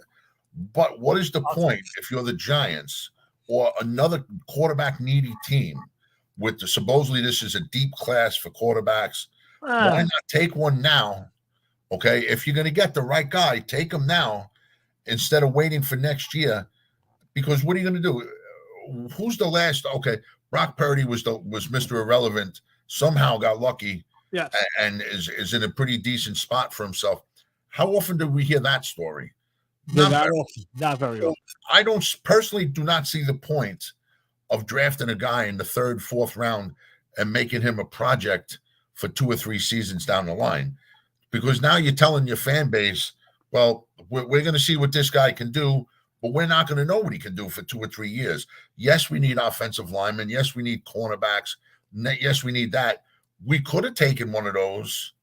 Matter of fact, this guy last year, he went to the Pro Bowl, best cornerback in the league, and drafted in the 3rd round. Nobody saw that coming. We could have had him. But instead, we took this guy, and, well, he is not with the team anymore. You know, so I don't feel that like, you know, I'm not saying that you have to be a 1st rounder to be successful, but when was the last time a 2nd or 3rd round pick that was a project caught on with a team, did what he had to do for 2 or 3 years, and then came out and lit the league on fire?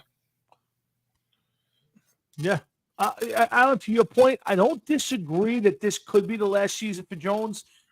But I say, though, is if you draft a quarterback early, you're basically throwing in the towel for this year.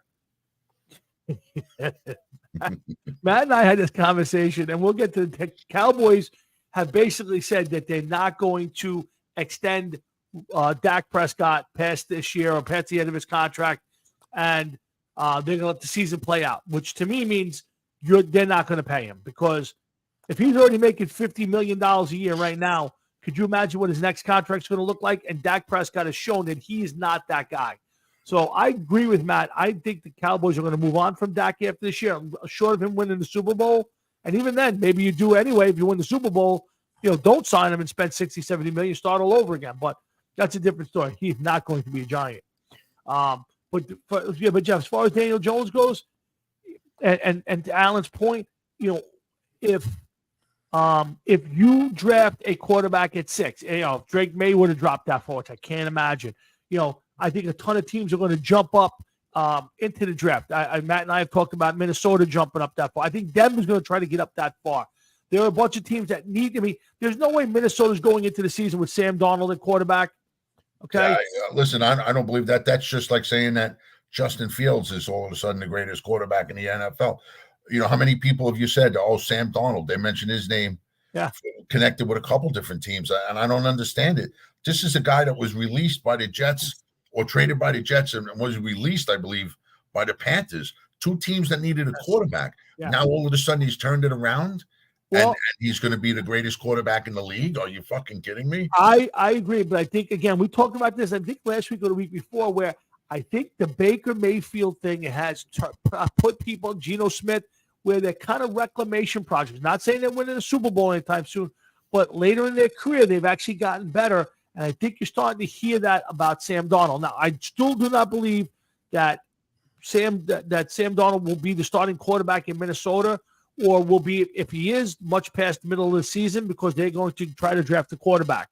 I think Denver's going to move up, and they're going to get a quarterback. They may be a trade with the Giants. Who knows? But to Allen, I don't think the Giants should punt on the season. I don't think they're that far off. They did a great job with the offensive line in the offseason. I love the Runyon move. They picked up the other kid from the Raiders.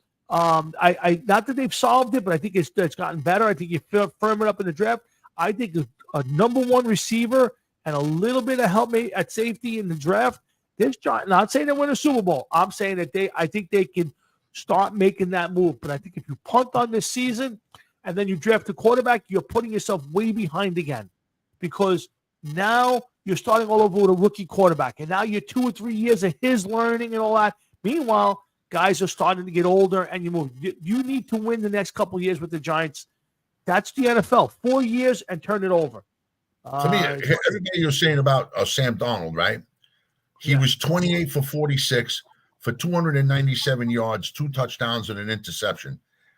He was sacked 6 times. It says he played 10 games, but whatever. Probably a series here, a series there. Brock Purdy was sacked 28 times. So other than that, I just don't understand what is the point with this Sam Darnold. I just don't understand it. All of a sudden, he's the hottest thing in the league. I just don't. Yeah, again, I'm with you, Jeff. I don't disagree. Matt, to your point, I think the Giants draft Neighbors or one of those young kids up front in the draft. I think that's where they're going. I do agree with you, Matt. I think McCarthy's one of those guys that playing where he played in college, he didn't have to do anything. Okay, that team ran the ball really well. They played great defense, and he did enough not to hurt them and made a few plays. I don't know what J.J. McCarthy is. I don't see him being as good as people say. I don't understand the whole hype. I still think Drake May is the best quarterback in this draft. Matt's big on Bo Nix. I don't hate Bo Nix. I just don't. I'm not running to the guys that's 7-year senior. I just can't buy into that. I think Drake. Really? Yeah, the guy's been around 100%. So he's an older guy. I would bet you Bo Nix has got to be 25 at this point. I don't know for sure. I think he had a COVID year. I want to say that he's got to be 25 years old at this point. I'd be shocked if he wasn't. Yeah, see, I was right, 25. So, I think if the one guy I would have to think about if I were the Giants, if he landed in your lap, and I don't see it possible, the first 3 teams are drafting quarterbacks. I mean, if those 3 guys, if Chicago, the Redskins, and the Patriots don't draft quarterbacks, each of their coaches and front office staff should be out of before the draft night is over, they should be on the street. They all need quarterbacks, and there's available. I'm not huge fans of all those guys, but you got to go get them. After that, if Minnesota and Denver don't pop up, I'll be shocked. If one of your projected top 3 quarterbacks is there when the Giants go to pick, you should pick him. The only one and then next year at this time, you're going through the same shit. The only guy I would give serious consideration to, because I think he's the most pro-ready right now, is Drake May. I like May's makeup. I like the way he throws the football. I like the lineage. I like Drake May. I'm not saying I would draft him there. All I'm saying is that would be the one guy who would give me a chance to go, I don't see it. I think if he makes it past the first 3, somebody's going to pay a lot of money to get up there. That whether it's Minnesota or Denver or somebody of that ilk will jump up that high and try to get him. Now, at that point, do the Giants try? I don't know. But after that, when you're dealing with Michael Penix or you're dealing with Bo Nix or McCarthy or anybody else that's left in the draft, I would not spend a top 10 pick on those guys. If you're going to do it, you got to trade out of the top 10. And then you do it. But to me, if you're the Giants and you want to be successful this year, number 1 pick's got to be a top flight, 100% game-changing wide receiver. Well, listen, time will tell what happens. Yeah, Alan, I would agree with you. I think I would take the second half of that. And I don't know, Frankie, I've not seen anything that tells me that May is going to fall. And he's certainly not falling out of the top 10. I mean, that I just like his game better than ever. I think he just looks like an NFL quarterback. I'm not sure what to make of everybody else, but I think Drake May is gone at number 2. Certainly the Patriots are taking him at number 3, unless they're trading out of it. And like I said, watch Minnesota and Denver. Those are 2 teams that I think can want to move all the way up to jump in and grab a spot. I mean, those guys. I mean, who's Denver's quarterback at this point anyway? Who do they have on the roster? Isn't it Stidham or Statham, however you pronounce it? Yeah. So, and Alan, that's the one guy that I would change my philosophy or thought process on. If he was at 6 and you're the Giants, you definitely have to give it consideration. Because here's the thing. So here's the way I look at it. If you get Drake May at 6 and Daniel Jones has a great year, right? Comes back and has a year 2 years ago, and then has another really good year the year after. Again, maybe it's fallacy, but let's say you could always trade a Drake May. You can always trade him. That's a guy that you can put back out in the league, and somebody will give you a number 2 pick, maybe a number 1 pick. You know, not because he was bad, he didn't play, but because the guy ahead of him was playing great. So you, if you draft this kid, yep, and Daniel Jones has a good year this year, you would turn around and keep Jones, who's got an injury history, and whatever, over that other kid. No, I'm not saying that. All I'm saying is it gives you options. No, I would. To me, here's the thing. So unless Daniel Jones is great, wins 2 Super Bowls before his contract runs out, you're not going to give him the next contract. So if you can bring in a Drake May and put him on the bench for 2 years or 3 years, what's the harm? Aaron Rodgers did it. I think that this year, yeah, his time is already ticking for him. He ain't going to be on the Giants next year at this time. There's no way. I don't listen. I'm not telling you you're wrong. All I'm telling you is if he goes out there and has the year he had 2 years ago, leads them into the playoffs, he will be on the roster the year after, because there's no guarantee that anybody in the draft right now is going to be any better than that or any worse. I'm just telling you that if he plays great this year, and I'm not saying he will, then you have to keep him, because then next thing you know, you wind up with the next Sam Darnold or Geno Smith by letting him go and bringing the next guy on. So all I'm saying is, if he's great and plays 16 games or 17 games, he will be in the Giants the year after. There's no doubt in my mind. I want to answer Frank's question. Frank, it's not that I really don't like him. It's what has he done to make you want to keep him? I've been doing this show with Tommy for several years.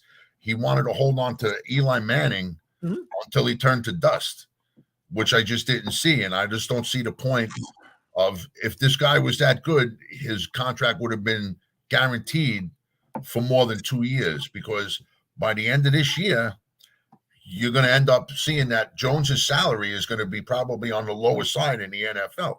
It's possible, sure. You know, and to me, the injury bug bites him. He's had a knee reworked. Yep. His neck twice, I believe. Yep. 2 serious neck injuries. And you know, let me ask you this, Frank. What has he done that you would want to keep him? I thought he had a great rookie season, and then he had a great year 2 years ago. But again, so does that mean that if I went into the NFL and I somehow had a great year, that you would re-sign me? Again, just look at it this way. He's had very little help in the receiving core. His offensive line is atrocious. And yet the guy 2 years ago dragged that team. He was the guy. Now, again, he was helped by Barkley, had a great year. But he took that team into the playoffs. They won a playoff game against the number 1 seed. And if, and they gave him a contract. You were not a believer in the Minnesota Vikings that year either. Oh, no, I was not. Absolutely not. But he still won the game. I'm not telling you that I think he's great or elite. All I'm telling you is I think the kid's capable of winning games in the NFL.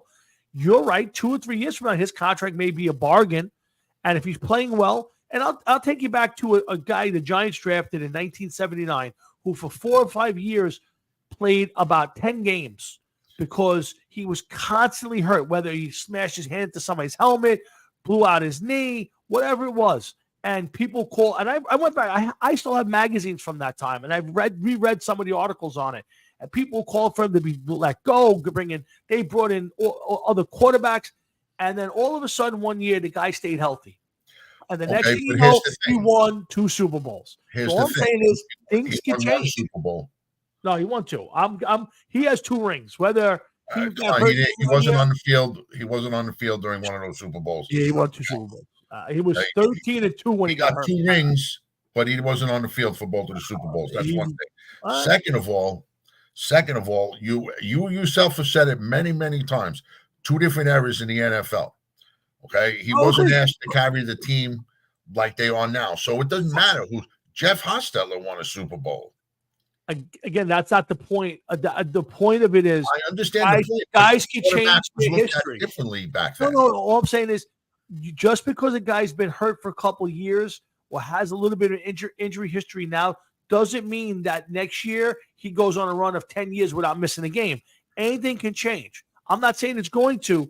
All I'm saying is if he goes out next year and has a great year and the Giants play well, they're not going to get rid of him to start playing a rookie who they have no idea whether he will be good or not. He could be, all these guys could be the next Sam Darnold or Josh or Josh Rosen. So to me, if you got a guy that wins games for you, regardless, that's the guy you're going to stay with because it's the toughest position to find on the football field. I don't know. They're saying now that Giant ownership now has already said that they could look at another quarterback. Absolutely. No. That's a kiss of death to me right there. Again, you're already telling them that your star that you don't want to get rid of is already on shaky ground. First of all, don't ever believe anything you're reading when it comes to the draft. Here's why. And that even means the guys who say he's going to be the starting quarterback this year, because right now it's all about position. The Giants have the number 6 pick in the draft.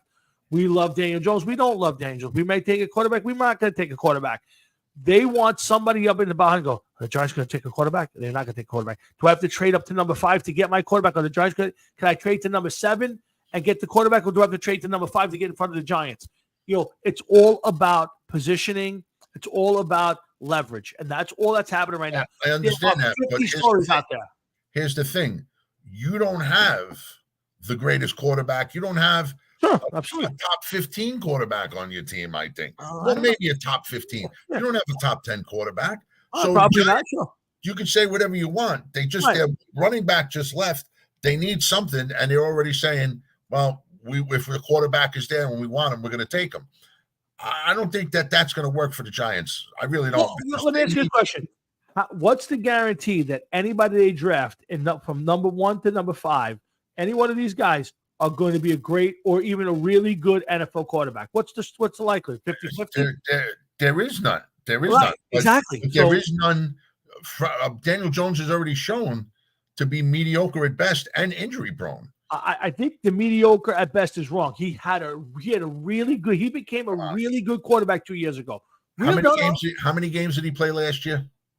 I'm not telling you that last year. I'm telling you he played probably 6 games. 6 games, 2 touchdown passes in 6 games. Again, I'm telling you that I think there are other factors. And again, I'm not arguing that he's the greatest quarterback. All I'm saying is he's shown me enough that he should be the quarterback this year. And if I want to have a good football team, dude, there's 40 million guaranteed reasons why he's going to be the quarterback this year. Oh, absolutely.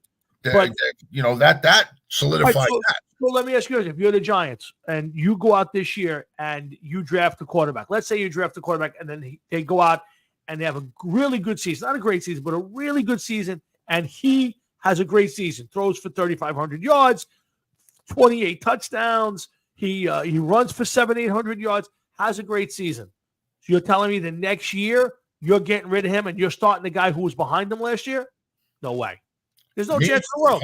If I was the Giants, there's no chance in the world that happens. And he had a season like that, yeah, I put him on the block. Oh, you know what? That's fine. You can tell me you can put him on the block, and if you could get a number 2 pick, a number 1 pick, or get something for him, it makes your team better. But always remember, you have no idea what the guy who's going to replace him is what you're going to get out of him. So all I'm saying is very true, and that might be the truest thing you've ever said. But this is also true. You have no idea if he's going to get hurt again. If he had his great season, he could get hurt at any time. He's already proved that. But that's anybody in this league. He has a tendency to get hurt. He's been hurt 3 seasons out of 5 that he's played, 4 that he's played. If tomorrow Joe Burrow was available, would you grab him? Yes. Okay. How many games did Joe Burrow miss so far? A lot. Joe Burrow's a great quarterback. He's missed a lot, but he's also been to the AFC Championship game twice. There's nothing in this thing, as great as Joe Burrow is, there's nothing that says that starting next season, Joe Burrow is going to play 17 games or any at this point. You're right, but I would also like Joe Burrow's chances of being a better quarterback than Daniel Jones. I'm not disagreeing. But you got to take the injury part out of it to a certain extent. You have to take the injury part out because there's no – look at Aaron Rodgers. The guy very rarely ever got hurt, played through most injuries in his career. Comes to the Jets, 4 plays in, he's out for the season. You can't listen, you're 100% right. But how many years ago was it that he fucking broke his collarbone? That he wasn't able to play. Right. I would almost – That's what I said there, Alan. You know, he was in the AFC Championship, twice? I'm not disagreeing with that, but that's why you say you have to take injuries out of it.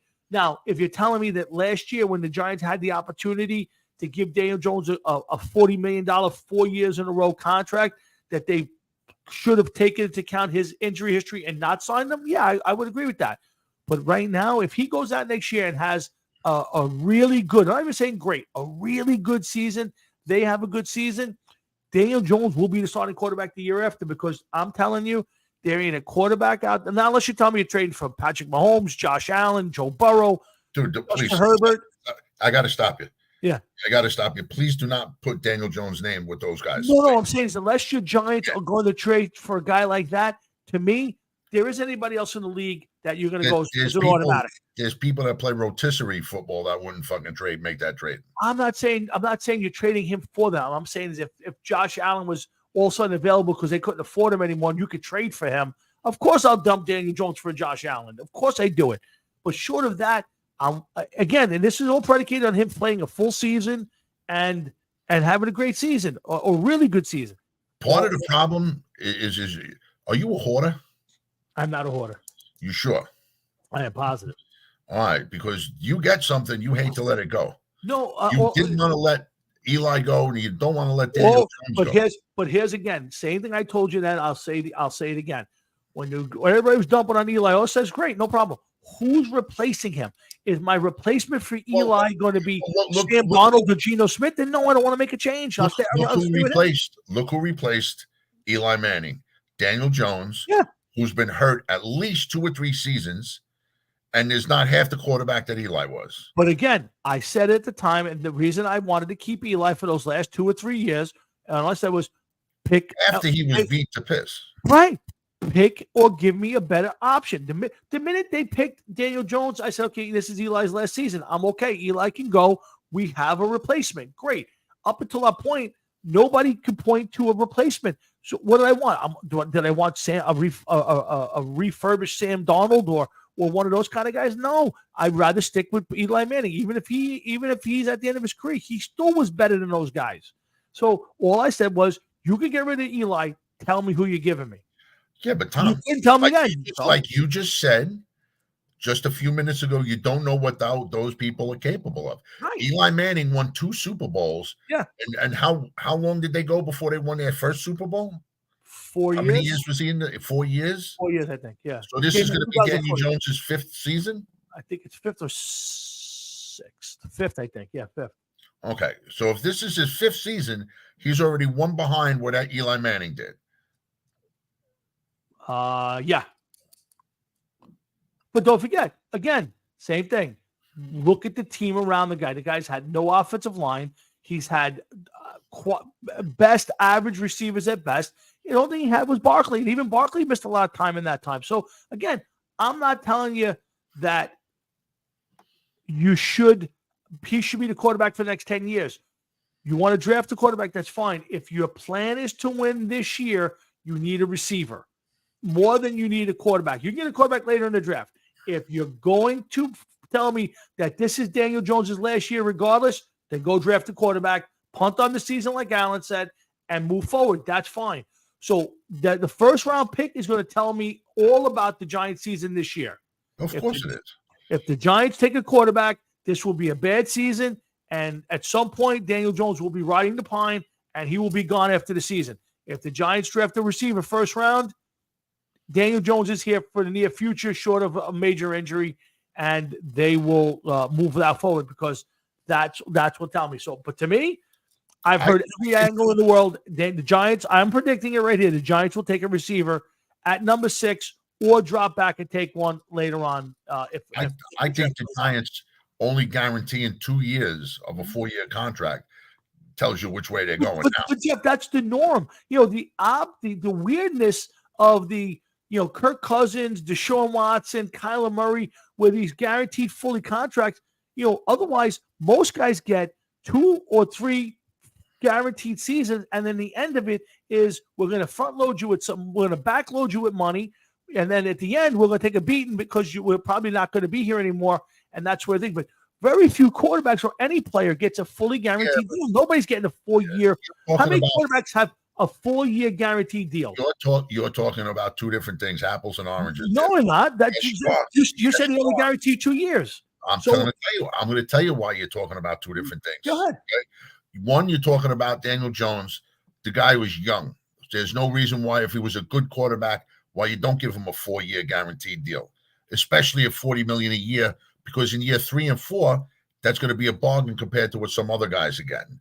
The other guys that you're talking about that sign a 4-year deal and get 2 years guaranteed, and that they rework years 3 and 4, are usually older guys that they know aren't going to stick around and are going to be, all right, we're not paying this guy $32 million this year to be whatever position he's in. He's old, he's slow. We could get a better option. So what we'll do is we'll talk to him, we'll rework his deal, and now I disagree with you. Instead of $32 million. Do the math. Go look it up. How many quarterbacks? I'll just use quarterbacks. How many quarterbacks in this league have a 4 or 5 year fully guaranteed deal? Kirk Cousins got one at that time with Minnesota, which started this whole craze. Deshaun Watson got one. People lost their mind on it, and there's a young quarterback now. He's got issues, but there's right. And you don't no longer hear about either. Right, but nobody is getting 4 years fully guaranteed $40 million a year.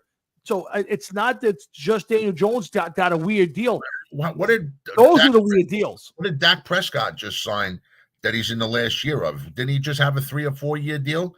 I'm not sure, but I'm not sure that was fully guaranteed. I don't think it's. I think he had that deal. Lamar Jackson signed a huge deal, and his isn't even fully guaranteed. It's close to it. I'm not saying, but it's not making the same money that what's his face. No. At the end of his last couple of years are not fully guaranteed. Fully guaranteed means you're going to get every penny of that contract for the full life. So hold on, I got something to give you. But again, that's where's he going now? Another run. Anyway, guys, we're going to be wrapping this up when Jeff comes back. I'm glad you guys stuck with us.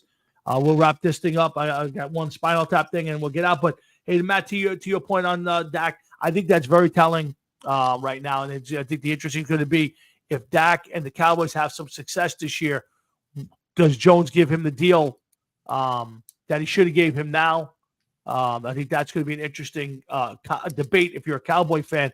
If Dak and the Cowboys go to the Super Bowl and don't win, go to the NFC Championship game and lose, and he plays great, you've basically allowed him to become a free agent. I think that's going to be a weird thing. Now, again, his next contract, he's going to be looking for the $50 million range, whatever it is, $60 million.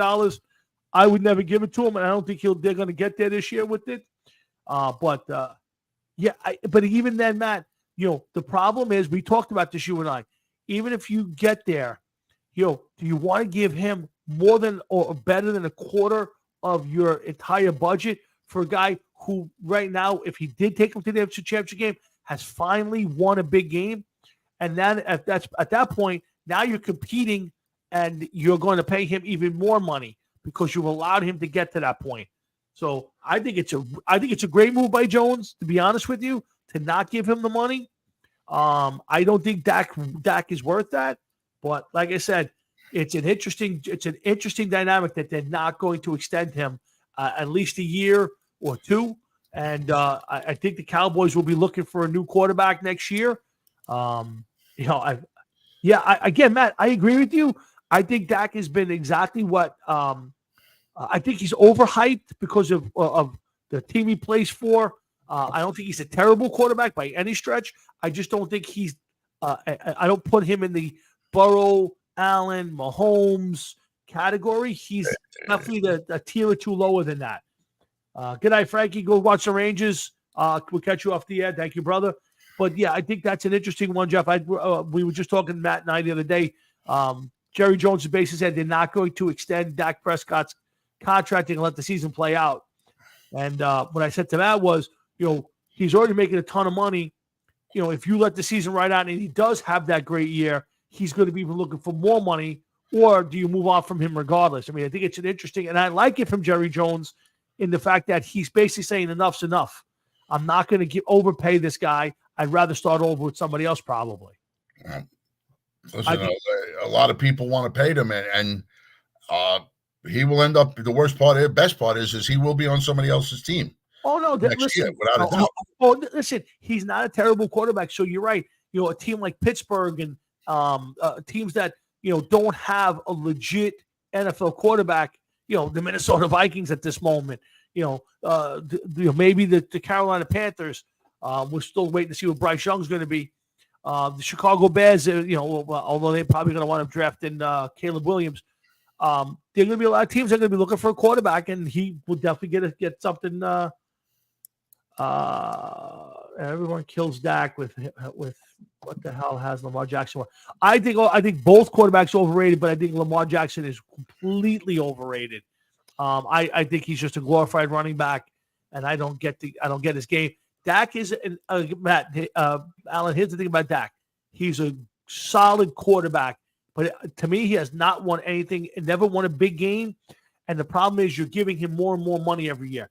So if you're going to do that, he's got to at some point make the team better and win. He's had great receiving cores. He's had one of the best offensive lines. He's had great running backs, and he still has not won the big game. So that's my problem with him. Listen, Matt, that's not the dumbest thing in the world. But probably not going to happen. Although I'm wondering if Frankie Catalano would make that trade. That's an interesting one. Dak to Denver and draft. Doesn't matter what Frank Catalano would do. Make the trade anyway. Piss him off. Let's get off football for a minute. We're going to end the show with this, Jeff. I have a Spinal Tap 2 update. All right, but I got something for you before you end it. Go ahead. No, go ahead. Do your thing first, and then we'll end it. No. Let's get the Spinal Tap, man. This is important. Spinal Tap update. There's been some names thrown out of there's been some names thrown out there that will be appearing, doing cameos in this movie. Okay. Paul McCartney, Elton John will be popping up in the Spinal Tap movie. Chad Smith from the Red Hot Chili Peppers will be popping up in this movie. And Lars Ulrich from Metallica is another name. I thought I saw either Alice Cooper or Ted Nugent, but I could not confirm that. But those 4 names I have found will be popping up as their own self in the Spinal Tap movie. So just to add to a little intrigue, they're down in New Orleans filming, and to me, having Paul McCartney pop up in the Spinal Tap movie is just the shit. I mean, just can't wait for next year for this movie to come out. We were robbed anyway because it was supposed to be out by now. That's true. It was supposed to be out April of this year because this is 40 years. Yep.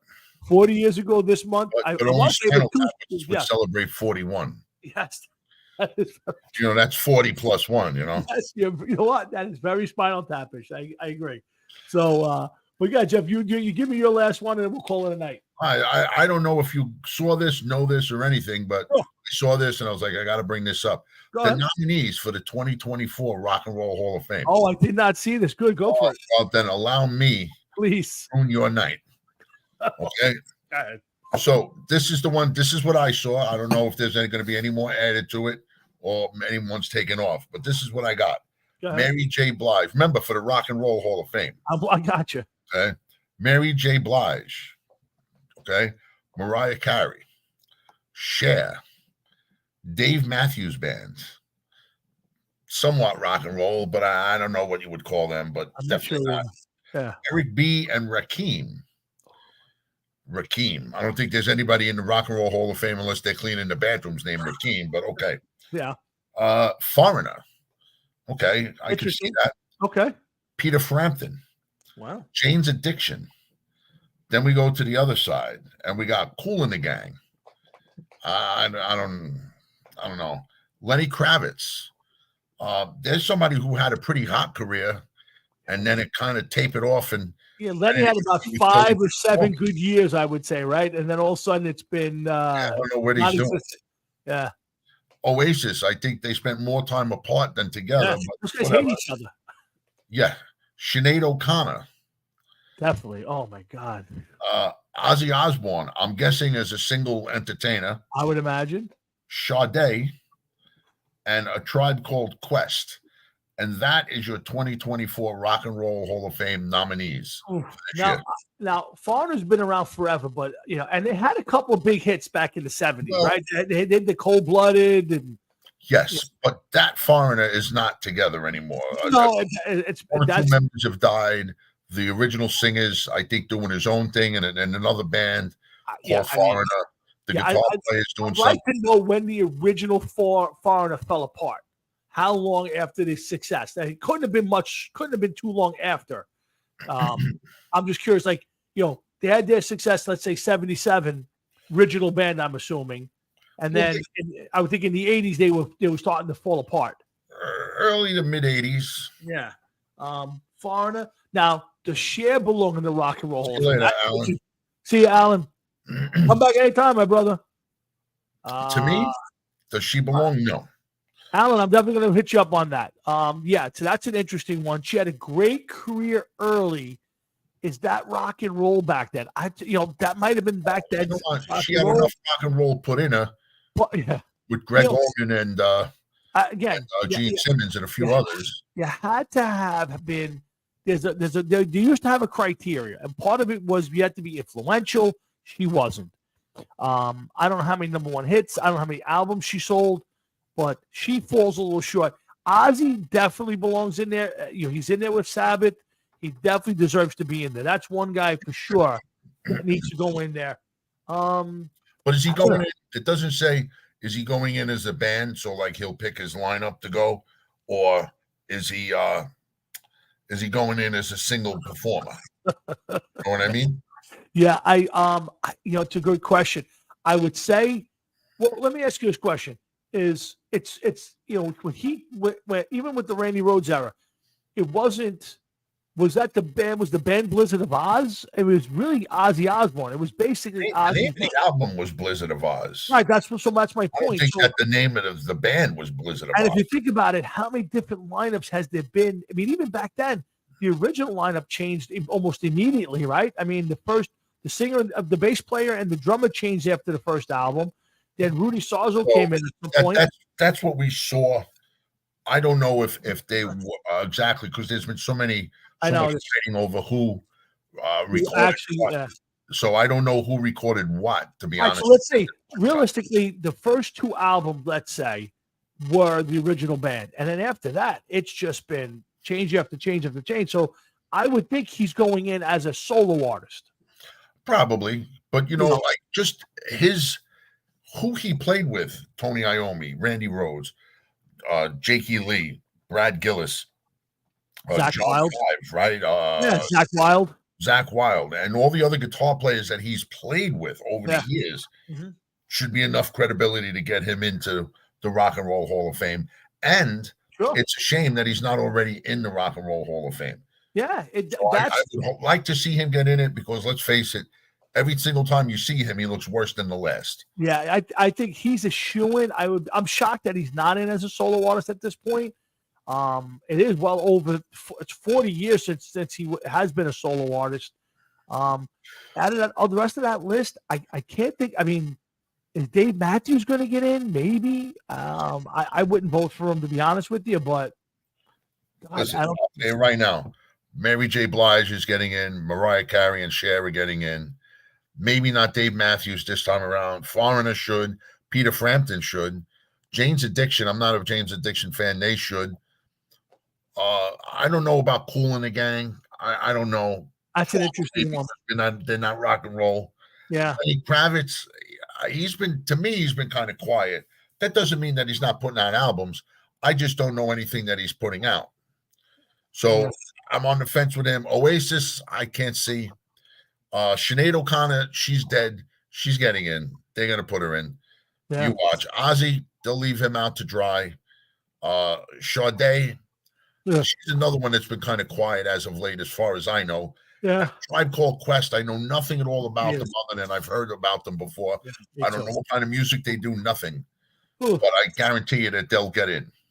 Well, I would say out of that list, I don't disagree. I don't think Frampton gets in. I don't think there was enough there. I think Ozzy gets in. I think Wait, Cher which gets one Frampton. did you say not going to get in? Frampton. Frampton? Yeah, I don't think Frampton gets in. Oh, who's going to get in? Yeah, Yeah. If he ain't gotten in by now, he ain't getting in. Dude, he was in Humble Pie. I get it.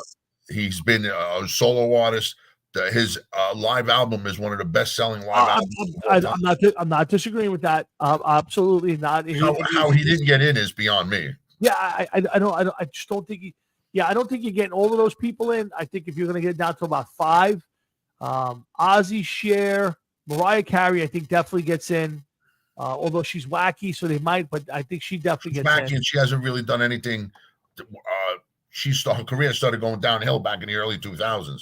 Well, she's turned into to Miss Christmas, where you only hear her music now, Christmas music. Well, that's because nobody wants to hear her shit. Yeah, exactly. But to be honest with you, that's a depressing list. And I know we've done it. Depressing list. I'm going to do it again. I'll have to look it up again. We'll have another conversation. We've done it in the past. I want to see the bands who are the big bands and artists who aren't in. Like I had no idea Cher wasn't in. Like I just for some reason assumed she was. But I want to see the other. Like I know Bon Jovi still hasn't gotten in, right? I don't know, to be honest with you. I know he wasn't in up until a couple of years ago. I don't know if he got in. Obviously, Maiden's not in. There's a bunch of bands that we could probably look at. I want to take a little look at that again. We'll do, of course. But I can see Maiden never getting in. I agree. I don't think, and I don't necessarily have a problem with that. And the reason I don't have a problem with that is because, to me, they were a band that made it as long as they did. It's gone as far as they did. They're writing the music that they want to write. You never hear of they were told not to do this or not to do that. They're one of the best bands of all time with no radio play. Yep. Hardly any videos. They had videos that were on MTV, but not like some of these other bands. And you know what? At this point in time, I'd rather not see them get into rock and roll. I don't disagree with any of that. I don't. I at this point, I think they don't ever get in because I think they put in a few metal bands just to keep people happy. Priest got in. Metallica obviously got in. Of course, Sabbath got in. And I think they kind of we've placated those guys, and Maiden's kind of on the for Maiden to not be they were battling for it last year and then not on the ballot this year just makes no sense to me. I mean, you're not telling me that any of those bands deserve to get in there before Maiden does. Maiden, you're talking about? Yeah, I'm talking about Maiden. Yeah. Yeah, if I was them, I would be like, I don't even want to be in the rock. Yeah, again, that, and I've read those letters from Bruce and from Steve and said, who really cares? Is it really the Rock and Roll Hall of Fame? And they're right. So to me, I don't care. I only pay attention to the Rock and Roll Hall of Fame, and that's one place I probably would never even want to visit at this point. But I only pay attention other than the fact that we can have these conversations about who's getting in and doesn't deserve it. Eric B. and Rakim and, Oasis. And, again, they're all probably great artists in there, but are they really rock and roll? And were they really Rock and Roll Hall of Famers? This is something that we've talked about millions of times in the past. Don't call it the Rock and Roll Hall of Fame because it's not the Rock and Roll Hall of Fame. It is the Music Hall of Fame. I would agree with that. You're not putting in strictly rock and roll bands. Yeah. None of the bands matter of fact, the majority of the bands that seem to make it in are not rock and roll bands. Agreed. Listen, agreed. And it's just that's the shame of it. And you don't hear bands who were great. I mean, it took Kiss forever to get into the Rock and Roll Hall of Fame. I mean, why would it take Kiss so long to get into the Rock Hall of Fame? And then, thank you, Matt. Bon Jovi didn't get in 2019. But again, there's another band. Why did it take them so long to get in there? I mean, I'm not the biggest Bon Jovi. Why? Because I'll tell you exactly why. Because when you're busy putting in bullshit bands, you're not going to get to the bands that deserve to get in. Now, listen, I'm not a Bon Jovi fan. I couldn't care less if they make the Rock and Roll Hall of Fame, if they put out another album, if they play another show. I could not care. Okay. The thing that gets me is a band like Kiss. They started off 50 years ago. Yep. And whether they robbed Alice Cooper, not important. They went with a gimmick. It lasted for them. And what did? They made a career out of it. They belong in the Rock and Roll Hall of Fame. Yeah. Okay. Out of all of the hair bands, I will say Bon Jovi was probably one of the more talented of the hair bands. They were riding on top of the world for how many years? So maybe they should have gone in, Yeah. But does anybody care? Nobody cares if they put out a new album at this point in time, Matt. They don't have the same drawing power that they once did. Not like they were back in the late 80s, early 90s. That was their time. That when they were at the peak. But now, are they not? I don't think they're going to draw the same crowds that they once did. I think if the problem for them has been apathy. Some of the original members are gone, and I think the one thing that would probably spice it up is if Sambora came back. Having said that, are they playing stadiums? No. Are they playing the Garden? Yeah. Bon Jovi. Do you think that there's people that want to watch 60-something-year-old men run around with spandex? Yes. I think there are certain bands that could still sell. They are one of them. Now, again, Maiden still plays the stadiums, but they don't play every one. They don't play 40 U.S. shows. They come and do 16. They do it in cities like New York and in Florida and certain cities where they know that they're going to get a crowd. Def Leppard went out on tour with 3 other bands to sell. Yeah, I agree with that. Yeah, see, to me, that's the thing. There are bands. See, Bon Jovi and a Def Leppard would be a huge tour. Bon Jovi and maybe Motley Crue would be huge. So not that they're doing it. Most of these bands need other people. So you need, you're right. It was Def Leppard. Anybody's better than Motley Crue. I can give you a guitar and it'd be better than. Well, let me rephrase that. I give you a bass and it'd be better than Motley Crue. Yeah, and I think that Bon Jovi still has a crowd out there, but I think his voice is shot. I don't think the live Bon Jovi would equal the studio Bon Jovi and the excitement. But yeah, could they go do 15 or 20 shows around the country? Sure, I think they could. Absolutely, I think they could. They're not the same band they were 25, 30 years ago. That can go on a U.S. tour that lasts a year. That's why I say 15, 20 shows. You do a couple one month, you do a couple another month. You do 4 or 5 shows a month around the country. You pick your spots. Yeah, they'll sell out. Of course, it's ready. If you think you're going to do 20 shows around the country, no, there's not enough interest in it. No band, none of the bands other than Metallica in our genre. Metallica is the one band that could probably go out and do 60 shows in 6 months and sell them all out. You know what? We haven't done this in a while, so let's hit this one real quick. Yeah. All right, if you don't mind, Tom. This is the PNC Art Center. Who's playing there from June 1st on? You ready? Yeah. Right. We got the Beach Boys on June 1st. Then we don't have a show until June 15th, John Fogerty. Then we have the Juneteenth New Jersey Festival. Okay. And then and what's that? Juneteenth. Wow. Juneteenth New Jersey Festival. Yes. Then we don't have anything else again until the June 20th. Hardy. It's a country band. Then we have Willie Nelson, Bob Dylan, Robert Plant, Alison Krauss. That's on June 30th. Alanis Morissette, July 3rd. Dave Matthews, the 10th. Friday, the 12th. Dirty Heads and Slightly Stupid with Common Kings. I don't even know who they are. No idea. July 13th, another country show. Jason Aldean, Highway Desperado Tour. July 14th, Third Eye Blind with Yellow Card. Was it Yellow? I never even heard of them. Yeah. July 16th, Daryl Hall and Elvis Costello and the Imposters. Friday, July 19th. I keep hitting this thing. Santana and Counting Crows. July 23rd, Foreigner and Styx with John Waite. The July 25th, the Queens of R&B, whoever that is. July 26th, Hailstorm. July 27th, Sammy Hagar. July 30th, Loserville, Limp Bizkit, Bones, Corey Feldman, Riff Raff. You're touring with Corey Feldman. My God. Wow. August 1st, Train and REO Speedwagon. August 2nd, Hootie and the Blowfish. August 3rd, Earth, Wind, and Fire in Chicago. I saw that concert a few years ago. That was actually that was great. That was 15 How about years this ago. one? Five Finger Dick Punch on August 5th. The Doobie Brothers, August 6th. Creed, the 7th. New Kids on the Block with Paula Abdul and DJ Jazzy Jeff, Thursday, August 6th. Wow. Kid Bop on the 9th. Bush on Wednesday, August 21st. Avril Lavigne in the end of August. Kids Bop again. Brett Michaels closing out August on August 30th. Rob Zombie and Alice Cooper on the 7th. And that's how it looks like it ends. Wow. So there's not even any shows. There's not even any shows coming around. There's none of those shows I would want to see. Can you pick one of those shows that you would want to see?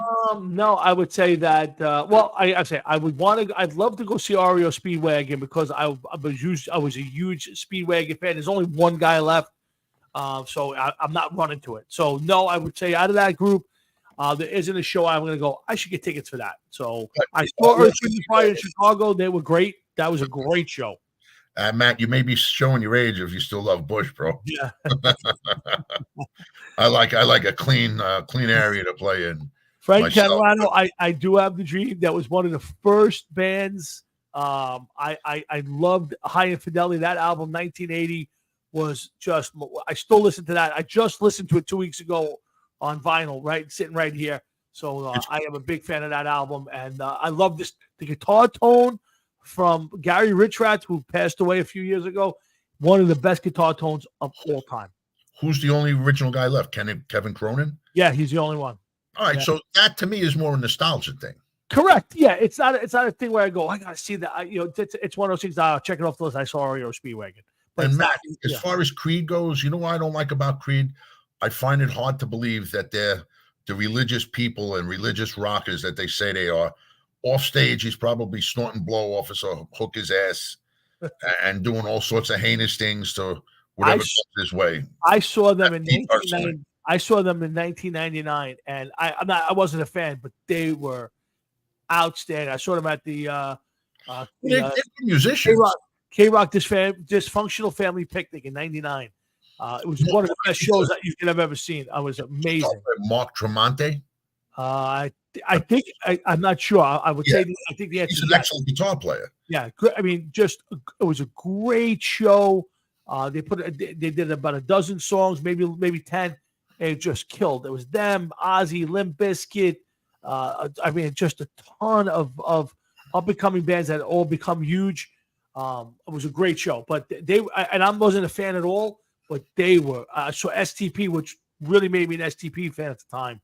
All good shows, but Creed live in 1999 was great. When I go see them now, no, not really. I don't think I'm going. The thing with Creed is, to me, a lot of their songs, they also sound alike. Correct. You're right. Yeah. And I just, I don't. No, again, Like you're right. And yeah, I believe they have all the originals. Yeah. But going back to Matt's point before, yes, Def Leppard's doing things, but Def Leppard has to go out every year with Motley Crue. They went out with Joan Jett. They went out with Poison. There were like 4 major 80s acts all going out together to try to sell out, each, 16,000 seat arena. I saw Def Leppard more than once. Okay. I've seen them twice, and it was because once I think they opened for Metallica or whatever, and once I saw them with Queensryche opening up for Def Leppard. I'm sorry, Def Leppard is better than those other bands. Oh, absolutely, 100%. It would have been nice to see them get a little respect, but too much has happened to that band, and that's they've kind of lost their audience. Their audience grew up, I think. Well, the problem was they got dragged into the metal scene in the early part, which they were never really a metal band. They were, kind of a progressive band because of the first album, again, I'll call it metal, but even they never considered themselves a metal band with Pyromania and Hysteria and all that. They were basically bubblegum rock. They were kind of a fancier, better version of the hair bands at the time. But again, they're another band that's kept a lot of the original members. I like that. They play a lot of the old songs. They still play some of the original songs. Even Phil Collins, He's Yeah. been with the band for close to what, 40 years? Gotta be, yeah. Vivian Campbell's been in there. I think, is he still even in there? I think the answer is still yes. Last time I If looked he is, up, he's been in there a long, long time. sure, yeah, yeah. Well, Steve Clark killed himself, right? Or He didn't kill himself. He drank himself to death, right? Was that Yeah, it? pretty much. Yeah. So, and then what was the other guitar player? Pete Willis, right? Pete Willis left. But Phil Collin replaced Pete Willis. Yes, and well, who replaced Steve Clark? Was it Vivian Campbell? Vivian Campbell. Right Yeah. now, it's Rick Savage, Joe Elliott, Rick Allen, all originals. Yep. Phil Collin, who was in there for God knows how long. God. Vivian Campbell, and then the other members are Tony Keenan, who I never heard of before. Mhm. Pete Willis, who's dead, and Steve Clark, who I don't even know if he's still alive. Last time I tried to read about him, there wasn't much information about him. Yeah. It just was like one line and said he played in Def Leppard. I'll tell you how long Phil Collins been in there. He was in the band when it came back. And I don't know if you were there when we interviewed him. He was in the band when they came back from Rick Allen's losing his arm, and they played Great Gildersleeve in Staten Island. No fucking way. Yes, they did. He thought that was their first gig. After that, they came back and I don't know if it was, I guess that was Pyromania. And that's got to be 82, 83. And they said their first gig was Great Gildersleeve on Staten Island. What was their first album? Was On Through the Night, right? Correct. Their second album, what was it? High and Dry. High and Dry. And what songs were High and Dry? Saturday Night. There was two good songs. That was High and Dry, and the others not Bring It On a Heartbreak. It was Bring It On a Heartbreak. And there was another song on there called Saturday Night or something. Yep. There was maybe two or three good songs, and then it was Pyromania. Pyromania was their third album. Correct. And Hysteria. And that was very early 80s, like 83, 84. I would say at least maybe even earlier. And yes, Steve Clark is dead. Yes. Yeah, Steve Clark's been dead for a while now. Yes. And then Pete Willis left to go. Didn't he go to do what was the name of that band he went to do with what's his name? I don't know because it never really Fastway. Wasn't it Fastway? No. Fastway was Fast Eddie Clark and Fast Pete Eddie Way. Clark. And Pete Way, not Pete Willis. Yeah. Pete Way. So Pete Willis then went bye-bye. But and I love Pete Willis. Me and My Wine there, that's a good tune too. But yeah, the first album was great. The second album was okay. Pyromania had some things to like about it. After that, you lose me with Hysteria and all the rest of it. It just got to be too bubblegum, too progressive. But I like the biggest bands of their time when they went that way, man. Oh, the absolutely. Chicks love them. That's all that's important. You get Absolutely. the girls to like your music, you're going to be famous for a few years. Absolutely. It turns otherwise it's a sausage party, and only one band was a sausage party. That was Rush, and they were the only ones that made that work for some reason. That was the kids with their calculator and slide rulers. Exactly. So, all right, guys, listen, we run this one a little late, but that's okay. We're having some fun, and we'll do it again all over again next week. So please come on back when we do it. But for now, I will say thank you to everybody, Matt and Frank and Alan and Mike Bafuco and my dad and everybody who played along with us tonight. We love you all. We thank you very much. Again, we're going to do on draft night, we're going to have a panel on. Alan's already said he'll come. I'm sure I'll get Frankie. If you guys are still around and you want to be part of that draft show, let us know. We'll get you up on the screen. We'll watch the draft together and have some fun. If you don't, no problem. Make sure you come back each week when we do this all over again. So again, I wish everybody a happy Easter from Jeff and myself. Jeff, you making the Easter pies this year? No. I'm going to go buy a slice. The reason I say no is me and my wife were talking about it earlier, and I'm like, holy shit, today's Thursday. Tomorrow's Friday. Yeah, tomorrow's Good Friday. My wife isn't home. She's got to work tomorrow. Okay. So I'm not going to start doing that shit in the middle of the day. That's not going to happen. A lot of work. Saturday, the cutting is the hardest part. If you got a sharp knife, you're good to go. And then the time that it takes to cook. But every time I make it, it turns out it's like a 14-pound fucking pie. And I really don't need that kind of stuff. I'll go get a slice or two of it, There you go. That way.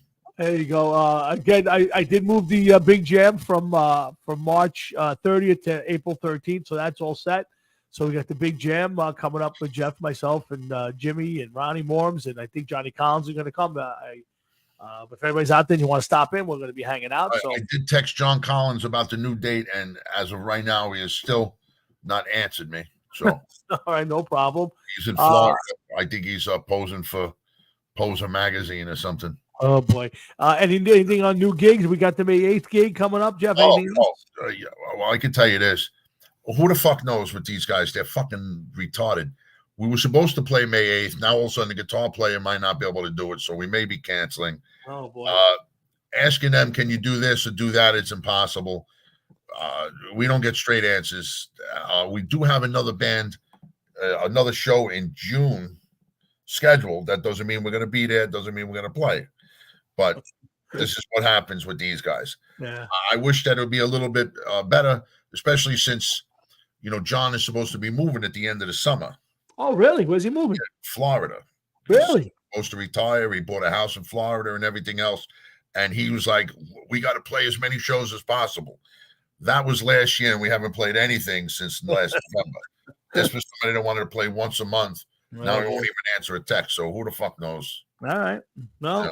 Like I say, you want an instant jerk off, add instruments. No water. Just give them an instrument, and off they go. I hear you. Well, again, we got the big jam, and we'll see what comes out of that. Again, we're cruising it to 10 years, July 26th. So stick around each week. We got the big draft show coming up. We'll do a lot of football coming up the next few weeks. So stick around. We'll start breaking down divisions. We'll do a couple of mock drafts.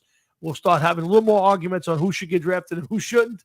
And we'll have some fun every week when we do this each Thursday night. So let's break it down. Have a great Easter weekend, guys. But listen, have a great rest of your night, a great day tomorrow, a great weekend, a great week. And make sure you come back and join Jeff and myself if we do this again next Thursday night all over again. So for Jeff Tomlinski, myself, if you call it quits, you have to. Yeah, we've already said we're probably going to do something for the 10. And yes, if the day comes and we decide we don't want to do this anymore, we will do a live. We'll be doing a big event. I still think we need to do a big event for 10. Maybe we'll find a bar someplace and just have a show and throw a hat out there and raise some money for Tunnel of Towers or somebody. But we'll start talking about that. We got to see if Jeff has a band to drag out there. First of all, there is no talk of a final show. I will not have that. All right. Well, I'll not have that. I'm being forced soon to retire from playing music due to the inadequacies of others. I will not be forced off the air every Thursday night. That's not going to happen.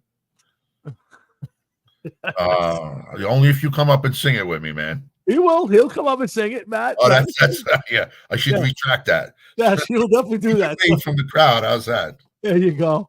But please have a great weekend. Be safe. Don't do anything stupid. Have a lot of Easter pie and enjoy yourselves. But we will definitely be back next week for sure. So make sure that you come back and spend some time with me and Jeff.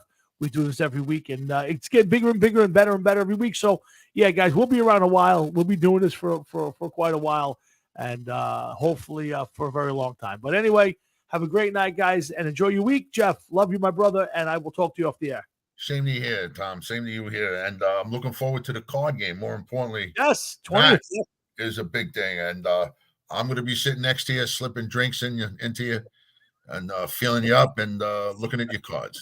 There you go. I'll be happy if you're fond of me. You can look at anything you want. Yeah, but I'm going to use that lava soap so my hands are nice and rough too. On that note, we're going to call it a night. Everybody enjoy Jesus, and we'll see you guys next week. Yeah, listen. One last thing. Anybody puts the best zombie Jesus meme up on the thing, man, gets a free something like bumper sticker or something. Bumper sticker from another band we have. We'll see. We got some T-shirts in the closet, so don't worry. We can send you out some gifts. So enjoy it, guys. Be safe, and Matt, enjoy the UFL this weekend. Let us know how it goes. Tom, I will talk to you over the weekend, bro. All right, guys. Good one, man. You too, pal. Talk to everybody later. Good night. Later, bro.